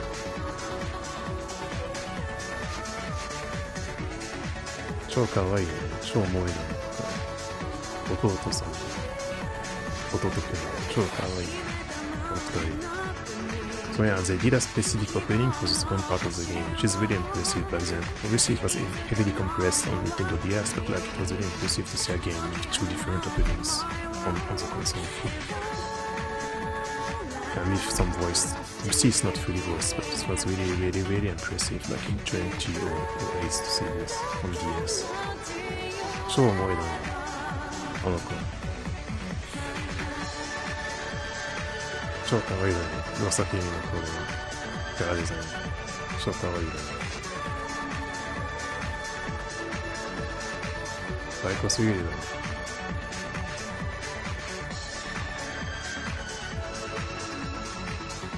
See, and you have some new kids characters as well, who are the children of the other characters. And there's like a quick romance system for part 2, but like it's not very advanced romance system. So yeah, Rune Factory 2, that's it for it. Very, very cool characters. Very cool cast of characters. And then you had Rune Factory Frontier. Rune Factory Frontier, which was a spin-off of a spin-off. So it's getting complicated. So yeah, you had the first Rune Factory game in 2006, and then in 2008, Rune Factory 2 was in January, and then Rune Factory Frontier, it was in November. Like 10 months later in Japan, they released Rune Factory Frontier, but instead of DS, it was on Wii. And it was a spin-off of the spin-off in how it's a sequel of the first game. So it's not a numbered title. It's a direct sequel to the first game. So a lot of characters from the first game, they return in this game. Most notably, the protagonist is Raguna again. He's the same protagonist as in the first game. And some of the heroines, they come back as well.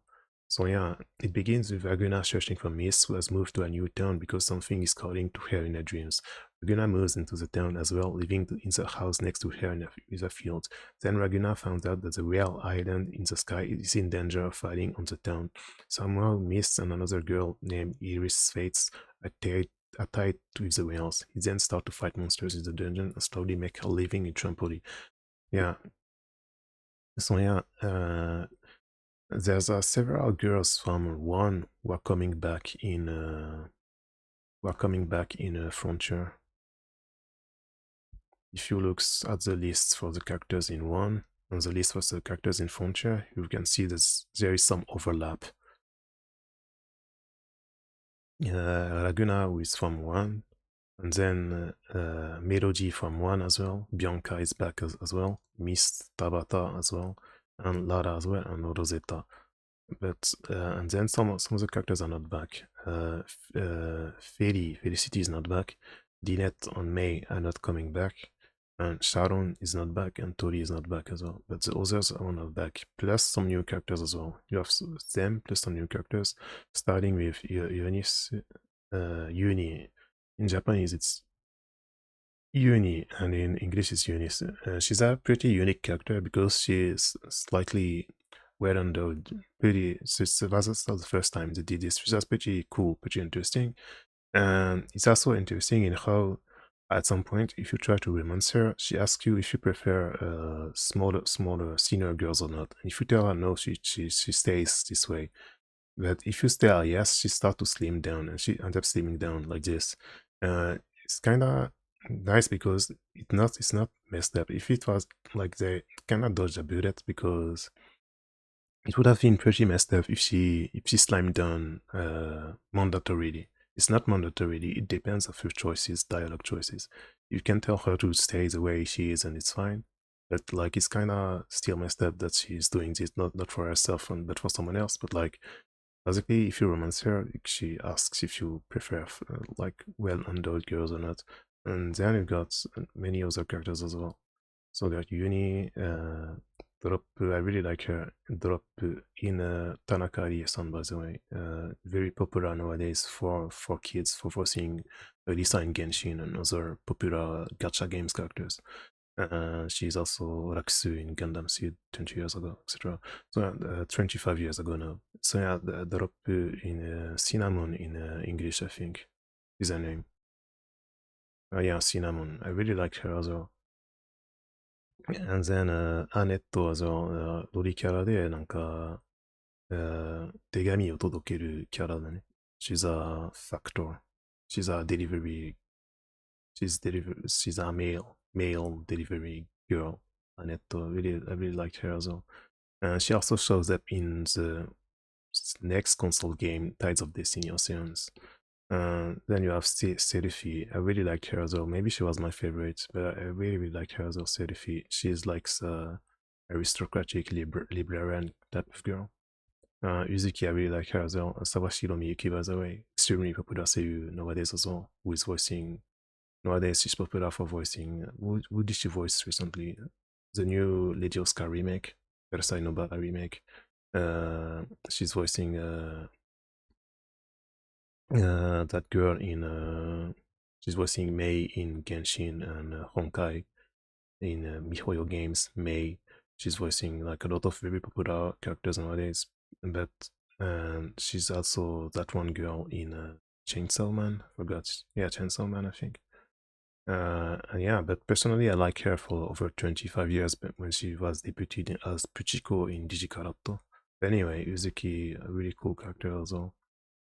Like you had tons of really cute characters like this in the series, so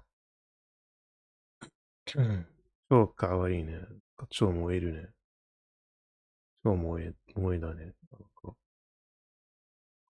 And yeah, and Wind Factory Frontier is different in how it's 3D, full 3D because it's on Wii. Like it's full 3D in how it's still top-down view, but like it's much more expensive and with much bigger dungeons and much bigger, a lot of stuff to do, etc. And with slightly different systems. And there's still the farming, but it's slightly different farming systems to focus a bit more, a little bit more on the battle system. So yeah, like I recommend playing this game as well because it's pretty interesting story-wise. But the one problem is the loadings, because this Wii wasn't too powerful, so there's a lot of different zones because the stages and the dungeons are really big. But like there's a lot of loadings. Like one anecdote I remember is how the game, the time count, the playtime count in game, it clocks out at 100. It blocks out. So I don't know how much time I actually spent on this game because like it blocked out pretty early in my run, and like I never know how much time I actually spent in this game because like the game time count stops at 100 and 99 hours. So I'm pretty sure I played the game maybe 200 hours in total to do everything. And even so, I didn't do everything because I didn't watch all the events, etc. So one day I want to try and watch all the events for each of the heroines, etc. But I finished the game and like there's a ending, but then you can continue playing and there's some small story elements even after you clear the ending. There's some more story elements, some more things to learn about certain characters, etc. So it's a really, really big game. And yeah, so yeah, this is the specularity with Wind Factory Frontier. So it's it's in 3D. You see, the other games are in 3D too, but like it's more. So it's the camera. I'm not sure how to explain it, but the camera angle is like closer. So yeah, it gives it a more console game feel to it. And we can watch opening for Frontier also.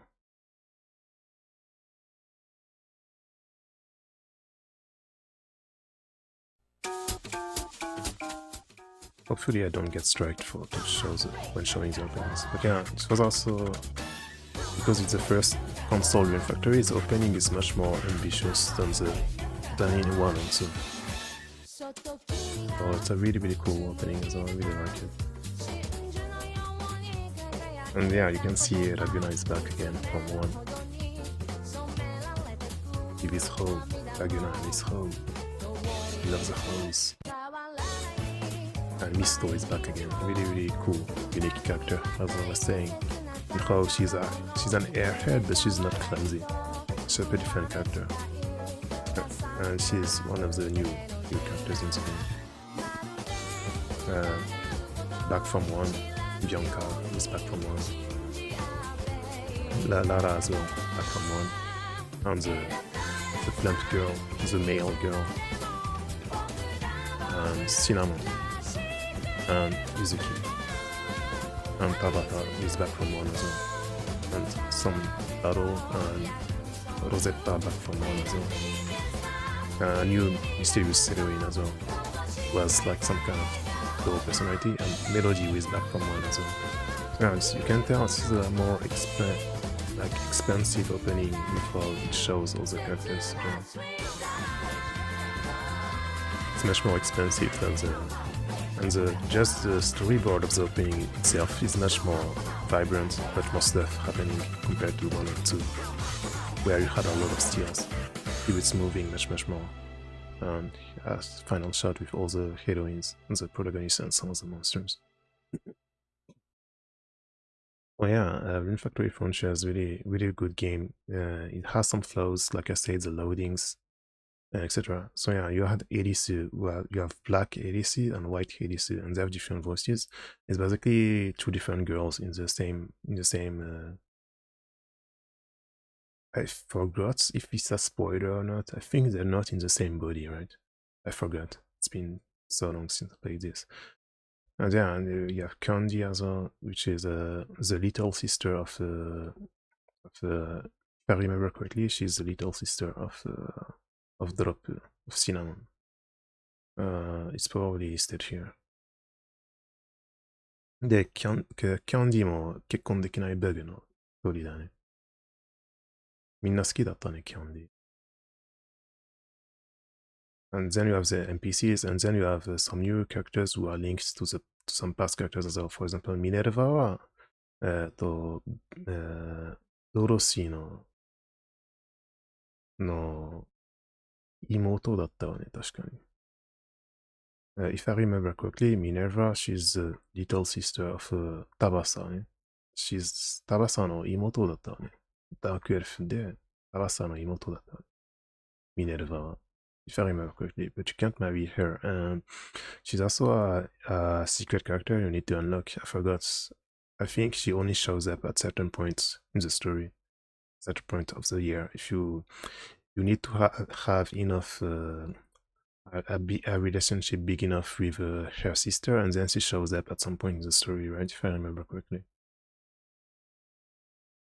Yeah, after revealing Tabata's identity, Minerva will mention a country that was in chaos after its princess. Yeah, and you can learn more about some of the characters that are... Yeah, Tabata's younger sister. Yeah, Tabata no Imoto-san. Yeah.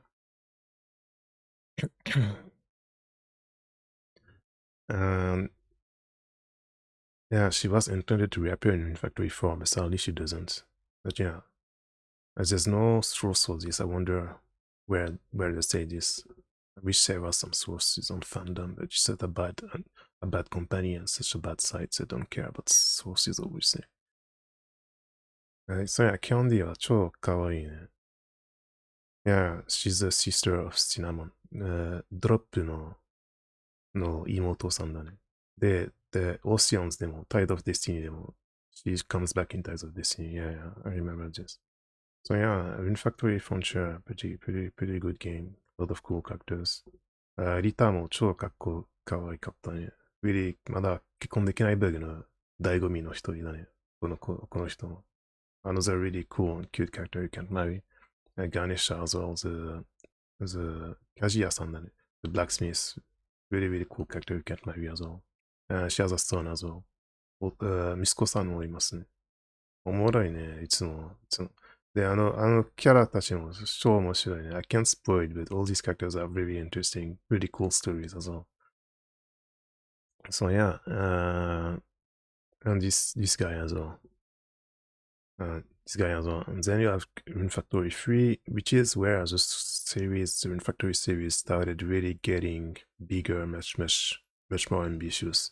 So yeah, Rune Factory 3, it was on DS in 2009, if I remember correctly. Yeah, 2009. And this is where they started adding a lot of stuff to the game. Let's watch the opening first.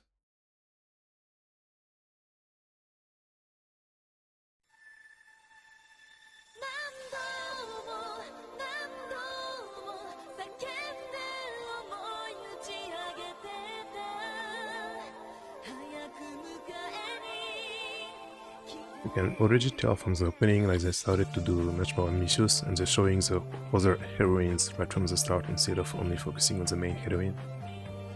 It's a pretty different storyboard than usual.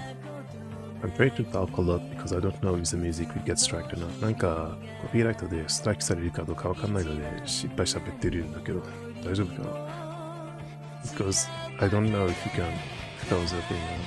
超かっこいいね。かっこいいね。今の。Yeah, one big thing with this game as well is how you can transform into a monster because your protagonist is actually a half human, half monster. And it's a big part of the story in how they're talking about racism and the problems between the humans and the half monsters, and how a lot of people don't trust each other, etc. So in a way, it's very similar to Tales of Games. It's the kind of thing Tales of Games talks about a lot, like fantasy racism between the elves and the half elves and the humans, etc. It's very the story is quite similar to a Tales of Game, like Symphonia and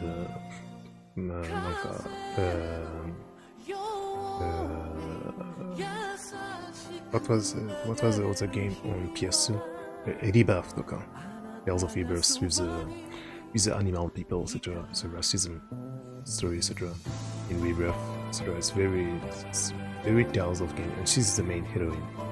で、これがメインヒロイン。この子はあんまり好きだけど、そんなに好きじゃない。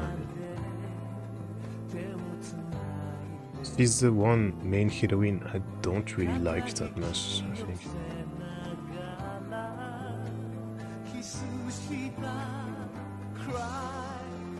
And there's two openings, by the way, this game as well. This is the second opening of the game. After you get married, I think. このゲームにも2つのオープニングがあったんだ。This is the second opening after you get married, if I remember correctly.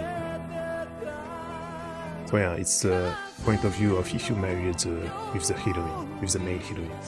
I forgot her name. I think it was Sylvia? その多分、なんか名前さえも忘れたんだけど。好きだけど、メインヒロインの、メンファクトリーシリーズのメインヒロインの中に一番好きじゃなかったかな、僕。いいのメインヒロイン。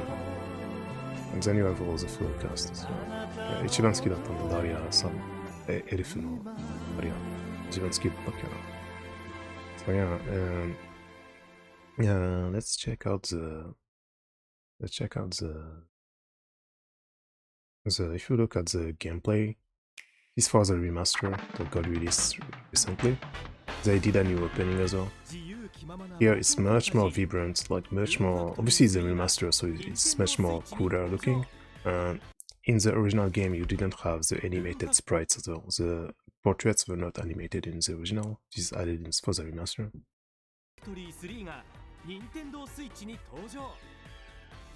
Rune Factory 3 Special So yeah, monster can transform into a monster. And yeah, when the battle system, when you transform, it changes as well. So it's a lot of very different things, very expensive. Yeah, and this was also the first game where you could call an NPC with you to explore with you and explore the dungeons together. So you could have a party of 2 people. This was the first game in the series you could do this. And they also really revamped the fishing, the farming, the inventory as well was completely revamped. The cooking and crafting as well was completely upgraded. It was much better than in 2. Like 3 is the first game in the series that everything is much better. So this is why, in my opinion, they remastered it, because it's the first game. Like, it's much better gameplay wise. Like, sadly, I don't like saying this because I think people are just babies and they just don't want to adapt and spend some time to learn controls and stuff. But like, it's much easier like for a modern gamer. I hate this term, but like for a modern gamer who always complains about autosaves, lack of autosaves, always complains about control, etc. It's much easier to start with 3 than with 1 too, basically, because it's much smoother to play, basically. It's much easier. There's a lot of stuff to do, etc. Oh yeah, you can get a key, etc. Same thing as this 1 and 2. And this is the new stuff that they added in the remaster. Some new scenes, etc. And also, starting 3, they added also a lot more weapons. Yeah, this is the thing that they added in the remaster. New dialogues, post-reading dialogues with full voice.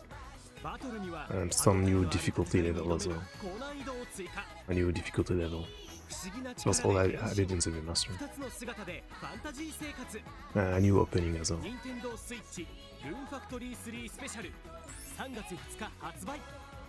So yeah, and Rune Factory 3, like, so this is the protagonist, Max, モンスターに変身できる少年. So yeah, a young man who can transform into a monster. And yeah, this was the particularity of the game, and how when you transform into a monster, you have a slightly different skills, etc.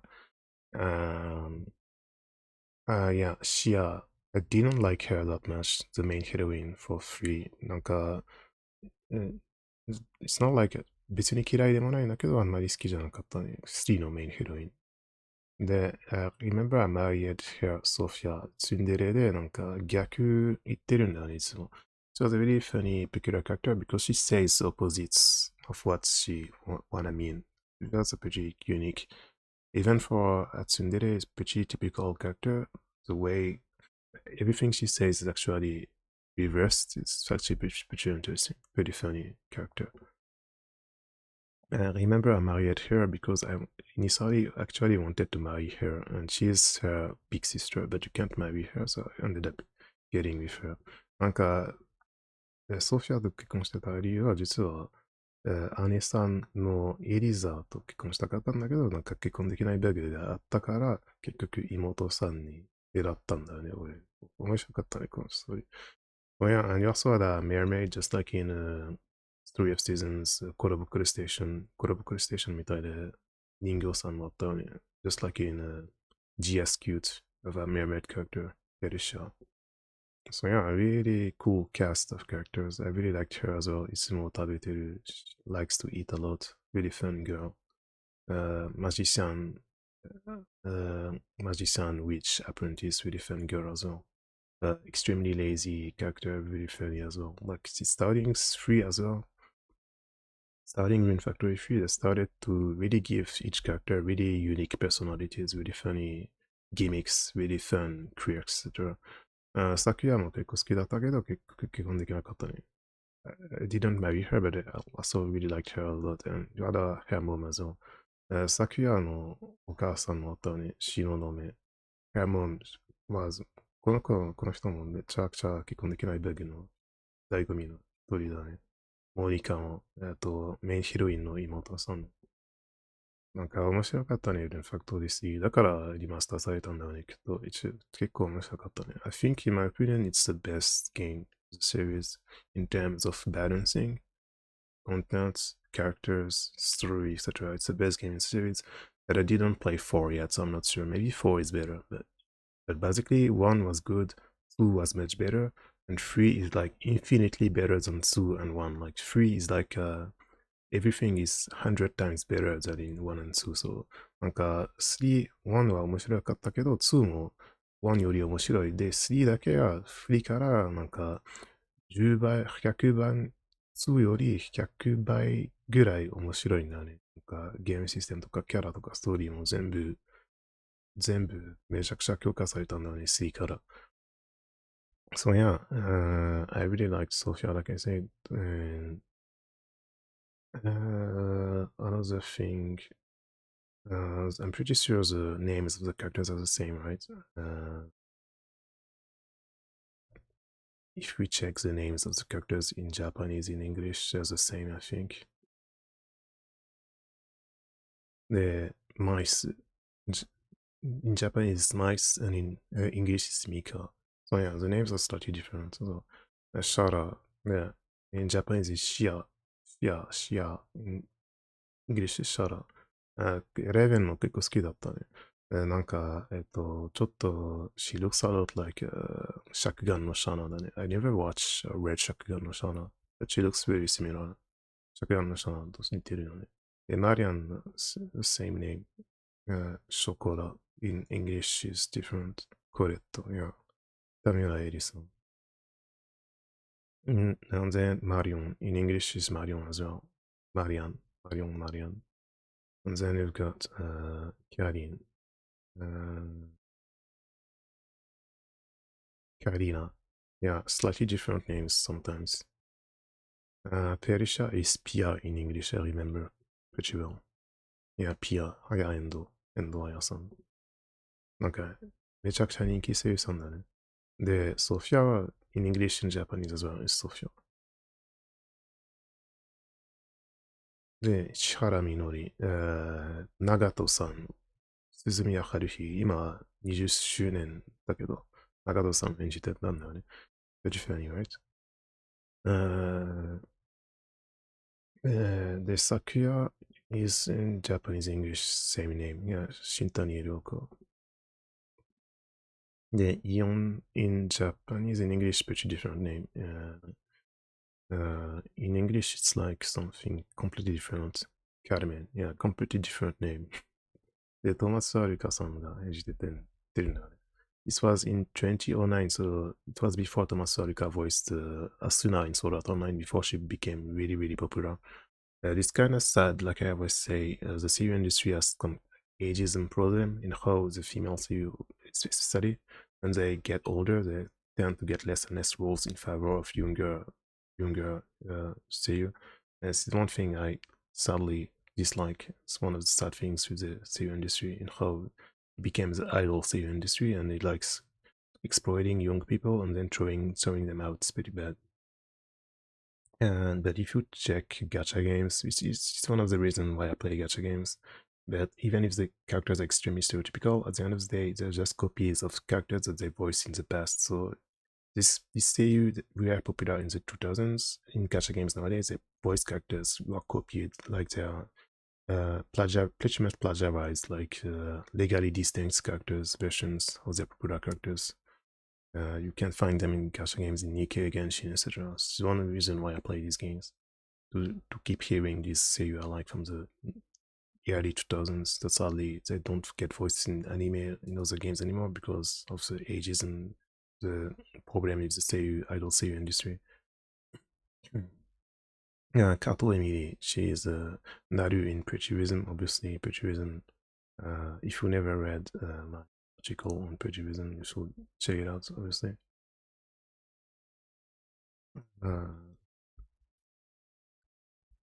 Let me show you if I never showed you. The YouTube, and then if you check the ghost site, check the coffee, and then if you go to the ghost, I should have included a link. Wait, give me a few seconds. So yeah, I was saying Kato Emiri, who is voicing with voicing Kato Emini with voicing Kato Emini with voicing Tuna. In Japanese it's Tuna, and in English it's Raven. I think she's like probably the most popular character in the game among the fans. And yeah, she looks a lot like Shakugan no Shana. Tuna, she's voiced by Kato Emiri, who is also Naru in Pretty Rhythm and Pretty Series. This girl with the pink hair in Pretty Rhythm Rainbow Life. Well, if you don't know about Pretty Series, you should definitely check out this article I did introducing the series genre. So I just wanted to mention this. Yeah, another very different name. Tuna からレイヴェン。全く違う名前してるんだね。英語版と日本語。And then you have Kururfa, which I think in English is called, I forgot what she's called in English. Kuruna. ね、中原舞。レナが日暮らしでレナしてるよね。で、日暮らし is celebrating its 20th anniversary, the anime adaptation. She was voicing Elena in it. 中原舞. Also recently, recently 10 years ago in Jericho, she was Barada. Really, really good character, I really like. ね。yeah, and you have Daria. 一番好きだったかも。結婚してなかったけど。I didn't marry her, but she was maybe my favorite character in the game. 堀江由衣で、いつも好きな、昔から大好きな、なんか、ラブヒナでなるさんとか演じてた堀江由衣。で、like I said, sadly, 堀江由衣is also another very striking example of the idol series problem I'm talking about, in how the older the series gets, sadly they don't get roles anymore. But in gacha games, because they copy popular characters, they pick their seiyuu from back then to voice these copies of the characters. So Horie Yui is a seiyuu of the fine in gacha characters in gacha games.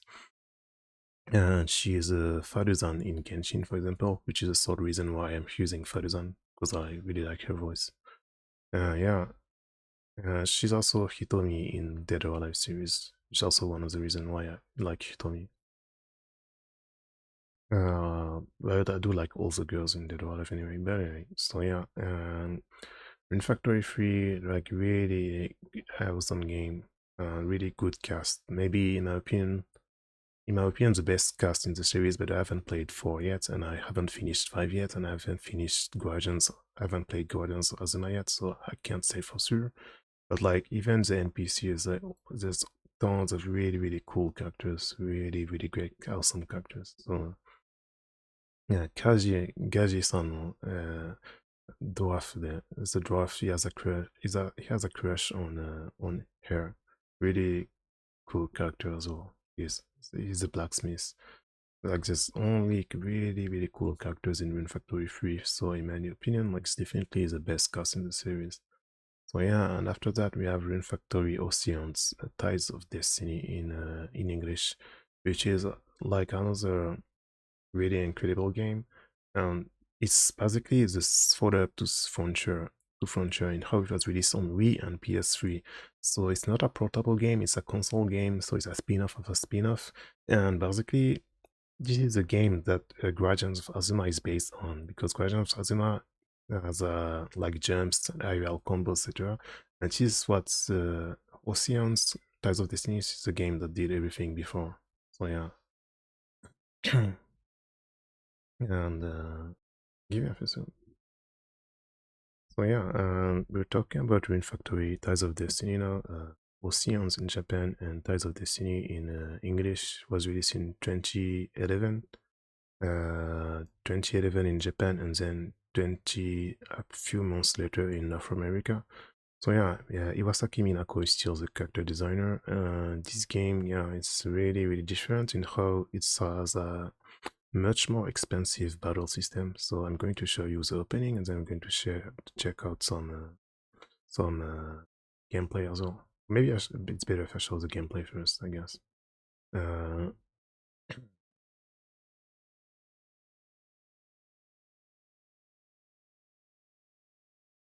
Yeah, it's the first game that's in full 3D with an actual rotating camera. You can actually control the camera for the first time in the series in this game.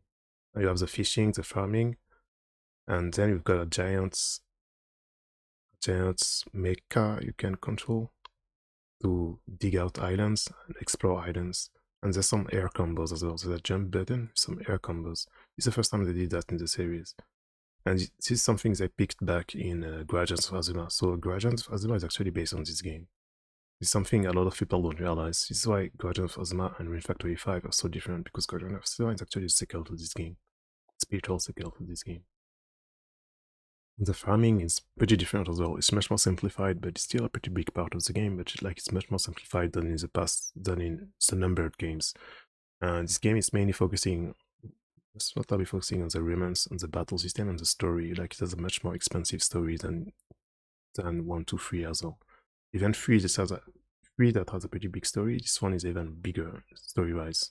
So yeah, a lot of characters as well.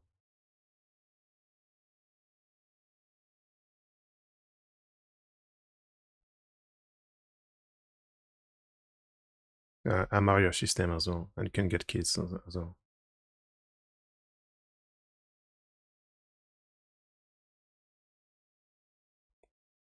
In Japanese, it's Oceans. In English, it's called the Tides of Destiny. And this is a really incredible game. Like, really expensive, even more than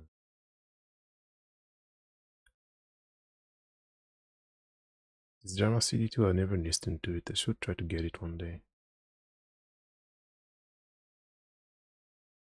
And yeah, like, you could also bring monsters with you, just like in F1, but you can't, I think you can't bring characters with you in this game, if I remember correctly. Only monsters. And yeah, the air combos and stuff, which is, like, the air combos are really, really fun. And it's also the first time they got the dual swords. You can dual wield swords for the first time in the series in this game as well, to do some really cool air combos. So that was a very big appeals of this game, the battle system. You can see that you can play as a girl as well, so I'm going to talk about this. It's a minor spoiler, but basically this game is interesting as well, because you can't choose the protagonist at the beginning, but at the beginning of the game you play as the boy, but the girl is inside his body. And then as you progress the story and as you end up clearing the main story, the first ending, you can choose to keep playing as a boy or start playing as a girl instead. And then the opening changes and everything, and you have different marriage candidates depending if you're playing as a boy or as a girl. And it's something I wanted to talk about because sadly, so yeah, she's Azeru, the male protagonist is Azeru,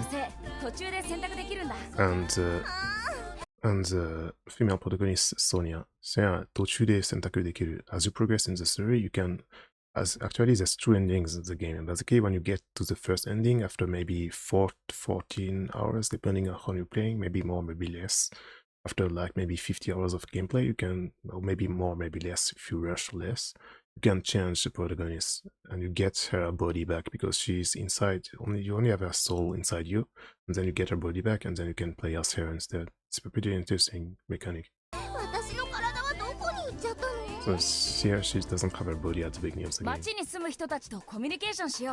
And I wanted to talk about this specifically because I think like a lot of people, they don't realize they're pretty harsh on the Rune Factory series. They say that it's bad because it only got selectable protagonists starting 4, but they don't realize that girl protagonists, in my opinion, those developers wanted to do it from the beginning. There's a Story of Seasons, Harvest Moon, that got pickable girl protagonist starting 2 on Game Boy, but I think they couldn't do it because of time constraints of budget, and also because, in a way, in Rune Factory, you're always playing like a more, like a predetermined character in Rune Factory, whereas in the Story of Seasons, Harvest Moon, Bokujo Monogatari is more like playing a self-insert. While in Rune Factory, you're always playing like a character that already exists, even if they lost their memories, they already have their own story, their own personality, etc. So it's kind of different. So in my opinion, that's why at first they wanted to focus on male protagonists, because obviously sadly that's what sells the most for male otaku in Japan. And then even if you can still name the protagonist in Rune Factory, because you play as predetermined characters, this is why at first I didn't focus on getting a female protagonist, but even so in 2, you can actually speak between the boy or the girl when you play as those children. So yeah, in my opinion, like it's kind of sad because like people are too harsh on the Rune Factory series in my opinion, and like they say, so, like for example, so people when they try to do leftist analysis, like they say, like I saw an article recently that was saying like the Rune Factory series was saved thanks to Rune Factory 4 and how it finally added a female protagonist and gave the female characters more agenda, etc. Which is, in my opinion, is kind of a wrong forced leftist analysis of the series, which is wrong. And because it's the article was pretty much implying that the series wasn't as good before because of its lack of female protagonists and how the female characters were not written well enough, which is like a misunderstanding of like the gay culture in my opinion. And like it's not like they didn't want to do it before as well, especially when you know that Rune Factory is actually a spin-off and that the main series Bokuja Monogatari Story of Seasons Harvest Moon actually had female protagonists like from the second game, and some games had them, some games didn't, and sometimes you had to buy the 4 girls version in Japan to get the female protagonist. But like it's not like they didn't want to do it before. So in my opinion, like saying that Rune Factory before 4 was bad because there's no female protagonist, kind of like a bad leftist forced leftist read that you can, even though you can do other better leftist reads and leftist analysis of the series. Like it's kind of too forced and like ignoring the fact that it's a spin-off, etc. But anyway, so yeah, Rune Factory Oceans. Let's watch the opening. I didn't show the opening yet. Really, really cool opening as well. Yeah, 2011. I'm assuming this song is probably copyrighted or something, so yeah, I should probably keep talking over it just to be sure I'm not getting cut. But yeah, like very well animated, like even some 3D CG elements as well with the giant. So it is like really much more ambitious opening than the past of the series. If you look at the DS games. Really, really cool, like chill, cool opening, focusing on the male protagonist. Unlike his problems, etc. Very like kind of psychological anime. It feels like a psychological anime kind of stuff. And you can see a dragon as well, and one of the big overarching stories in Rune Factory is the dragons and their relationships with the humans. The big thing of the story in all the games that comes back, and each game has its own dragon basically. And here you can see the female protagonists and the heroines. And these 3 are sisters, by the way, so it's pretty interesting though. And she has a scar on her face, which is also pretty unique and pretty interesting. And as you get to know her, you get to know how she got a scar on her face. Something else is something pretty simple, like pretty tame, but even so, just something you barely see in anime and in games nowadays. So that's why I really like they try to do some pretty unique heroines every time in Factory, in my opinion.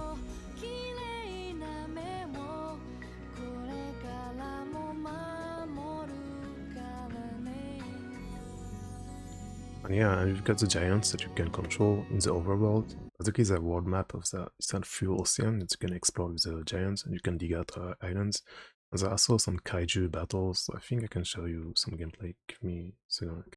So yeah, I wanted to talk about Rune Factory Ocean's Tide of Destiny a bit more. Yeah, like I was saying, the peculiarity of the game is how at the first half of the game, you only play as a male protagonist with the female protagonist inside your body as a soul. So it's pretty funny because when you take a bath and you go to the toilet, etc., she needs to close her own eyes, even she's a ghost, because she's always with you basically, and she talks and you constantly talk with each other. And then as you finally got her body back, you can choose to play as her instead of the male protagonist, which is a pretty unique thing. And yeah, the thing I wanted to show is how there are kaiju battles, something like as you play as a giant, as you explore the ocean with the giants, you can sometimes fight against giant monsters, kaiju. So it's pretty cool as well. It's one of the fun parts of the game. Sadly, most of the battles are too easy, so if you level up too much, you will roll on the monsters. But yeah, this is like the ocean exploration. Sometimes you can find some enemies and then you do some kaiju battles. You can do some wrestling moves, you can jump, you can kick. It's pretty funny, it's pretty cool. Pretty cool mechanic. Like this is one of the like the battles themselves, they're not that interesting gameplay wise, but like it's just really fun and cool to do. So this was one of my favorite parts of the game and why it was so cool to me. But yeah, and then you can teleport back to the town, and then like I was saying, this was the first game in the series with a dynamic camera that you can actually control. So in the town, etc., when you're talking with the characters, etc., like you can actually rotate the camera, which was a first in the series, and the dialogue portraits are in 3D as well. So that was the first time they did this. Instead of doing 2D portraits, the dialogues in game they use the same 3D models as in game, and you can gift the characters accessories, etc. And that they will wear the accessories you gave them in the dialogues, which is pretty cool. The accessories are reflected in the 3D models. Whatever you equip for the protagonist as well, whatever you equip, it will be reflected on your character. So it's pretty cool. Yeah, the characters are pretty cute. They have some pretty good animations, etc. Iris Kawai I didn't marry her, but I liked her a lot. So yeah, and she's the main heroine, by the way, Odetto. She's the main heroine. But yeah, going back to Rune Factory Frontiers, Oceans, Tide of the Sea. So yeah, you have the protagonist, who is voiced by Sawashiro Miyuki, by the way, Azeru and Sonia. And you can check the list of characters on fandom because sadly the official site for Rise of Destiny is closed down now. So yeah, in English it's Aden. It's kinda one of the weird changes for no reason. In Japanese it's Azeru, Azel, but in English it's Aden. Then you have Sonja. In Japanese, actually Sonia. So it's also like it's kind of weird when they change an English name for another English name, which is more complicated for no reason. It's pretty weird sometimes when they do this. Yeah, she's called Sonia, but they called her Sonja in English for no reason. There's the children, and then there's the heroines. So first you have Lily. I really liked her. She's the oldest sister. Like when you have some sister characters like that, I tend to always like the youngest and oldest. なんか、お姉様キャラと妹踊りキャラ一番好きだね。なんか姉妹たちいたら、なんかキャッツアイみたいでも、そうだし。For example, in Cat's Eyes as well, I like the oldest sister and the youngest as well. So it's kind of pattern I really like in anime and gage in Japanese games, etc. It's kind of pattern. So these three are sisters, and all three are marriage candidates, heroines. And then you had Electra. I think her name is Electra as well in English. Yeah, the rich girl. It's also something in Factory games. You always have characters from the Bibiage. Bibiage is a Japanese name, and in English it's like Saint Tokoki. So they're like aristocrats, and they have a huge family. And each of the like rich girl in each game, they tend to come from this family. So yeah, you have this girl. Yeah, you have Sarah. She's the Fisher, I think, if I remember correctly. I forgot. In too long. Sierra. She's a pretty funny character also. Uh, cheerful girl who loves to play with her friends. She's sometimes so focused on playing that she forgets to go to her work.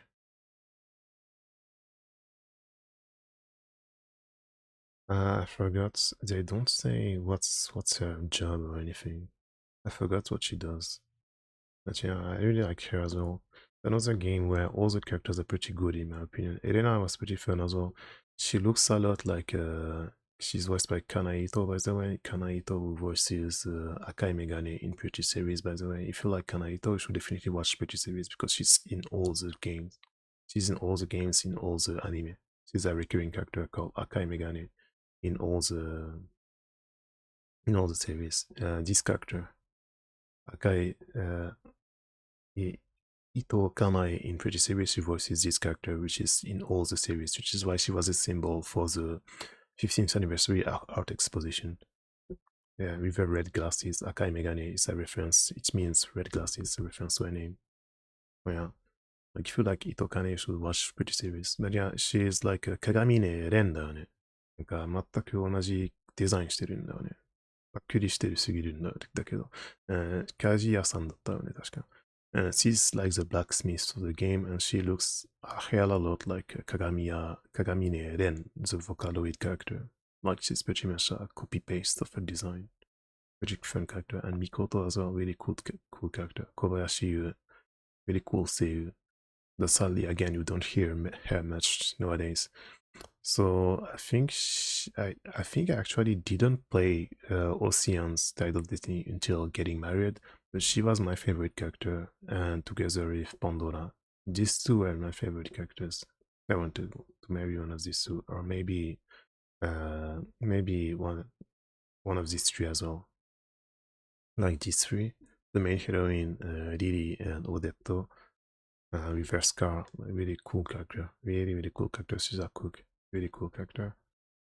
She's also the dragon priestess. Basically, like I said, all Rune Factory games they focus on dragons, but this game is peculiar because it focuses on another kind of dragons, kinda. And you have dragon priestesses, and these three sisters. There's basically the three dragon priestesses that you meet. She's a doctor, a nurse. She's a cook, and I forgot what she does. Dojiko, but she's the oldest girl. She takes care of them basically. Really cool character, Odetto. Yeah, and Pandora, I really liked her as well. She's a Noja Loli キャラ and their speech with Noja. 何をするのじゃみたいな。ロリババキャラ好きだね。So yeah, I really liked them all, but I really liked Pandora, Mikoto, Pandora, Odetto, Lily, Sonia. Basically, these five. But all the cast is really cool, very good character. Tamura Yukari-san, voicing Rika in Higurashi. Younger kids know her for Nahida in Genshin, etc. So yeah, and the guys are pretty funny as well. The guy characters are pretty cool, pretty funny as well in Ties of Destiny. I like really cool casts. And the kids are pretty funny as well. なんか結婚できないバグのいつものロリキャラだね。で、ジャスリン超面白かったキャラだったね。で、ギレイも超面白いキャラだね。I think this was the first time they did a trans character in the series. Very cool character. Like, her story is very fun.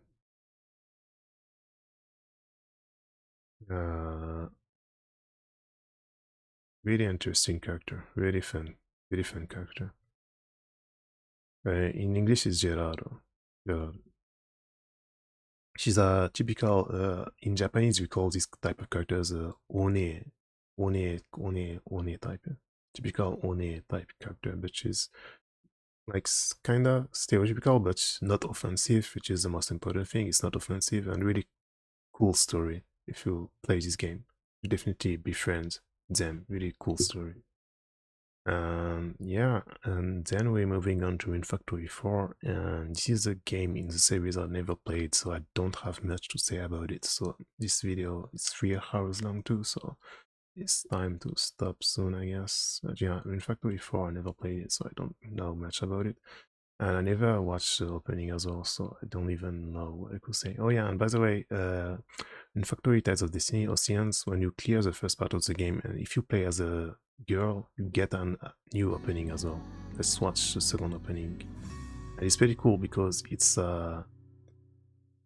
here is the ending of the first opening, but if you unlock the girl and play as a girl, the second opening is like it's a sequel because it starts with the same shot. It's pretty cool. See, it's linked. This is the second opening if you play as a girl. And there's less marriage candidates because there's only 3 plus the protagonist. Meanwhile, if you play as a guy, there's a bit more. There's 6 of them. But like it's better than nothing, and they're pretty good, really cool characters, so I don't really mind. Really, really cute opening. I really like her. It's a really cool protagonist. And really, really strong as well, because story-wise, like, I'm not gonna spoil it, but really interesting character. Especially if you get to play as her, basically, because she was always in the body of the male protagonist, she also learned all the same things he learned. So you inherit all the skills, all the stamina, all the items. You inherit everything from the male protagonist. So it's pretty cool mechanic in my opinion. It's one of the reasons why I really like this game. I wish I could do a new run one day, but like I don't have much time. And my original run, I never ever finished it. I think I got the second ending because after you clear the game and unlock the girl, the second ending basically is a true ending, and I got up to that point, but I never got married and I didn't see all the events for all the characters, so I want to try and watch them on YouTube in Japanese one day, I guess. Because there's tons of events. Like I played the game for maybe 200 hours and I didn't see everything. So yeah. And yeah, and then Rune Factory 4, because it was on 3DS, I never played it because I never owned a 3DS because I didn't want to buy one because of the region lock. The original DS was not region locked, so you could play Japanese game on it. The 3DS was region locked, and I didn't want to buy one French and one Japanese console, so I didn't buy one at all. なんか 3DS 持ってなかったから、なんか 3DS がリジョンロックされたから、なんか俺はフランス語と日本語のゲームがプレイしたんだけど、レジョンロックされたせいで結局 3DS 買えなかったし、金あまりなかったので、なんか2つのゲーム機を買うより全く買えなかった、結局。This is why, for example, a lot of series like Phoenix Wright, Etrian Odyssey, Trauma Center, etc. I never played the newer games because they were on 3DS, so I never played them. それはなんか、やったことないね。インファクトリー4なので、スキップしますね。で、5も、4もずっとやって、5はちょっとだけプレイしたなので、ちょっとだけ話すか。で、5 I played it like a little bit. I like the protagonist a lot. I like all the heroines a lot, I guess. And Fuka, she's also another type of character where I forgot who she's copied from, but she's like an extremely similar character design to another very popular character. I forgot who. But yeah, all the heroines are really cute in 5, and the guys are really cool as well, and they all have incredible theory as well. She's Fukujin, for example, Kuyama-jun-san. This is Orikubo Shotaro-san. So yeah, really cool seiyu, and both the guys and the girls are really cool. But since I still haven't finished the game, I only played like maybe 10 hours. I need to finish 4. I want to play 4 first and then play 5. And then Guardians of Azuma, I haven't played it yet either, so I don't have anything to say about it. But yeah, another returning character again. Hina first appeared in Rune Factory 5, and then she showed up again in Rune Factory Guardians of Azuma Ryuno Kuni as a variable character. But I never played Rune Factory Guardians of Azuma yet, so I don't have anything to say about it. But yeah, and lastly is they also already announced a Rune Factory 6. So one thing, it was announced back in May 2023 together with Guardians of Azuma at the Marvelous Game Showcase 2023 in May 2023. They announced Rune Factory Yuru no Kuni and Rune Factory 6 together.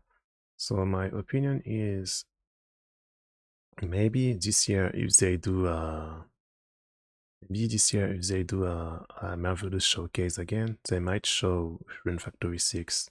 And hopefully they will announce a remake of Rune Factory 1 as well, in my opinion. They might show a remake. They might announce a remake of Rune Factory 1.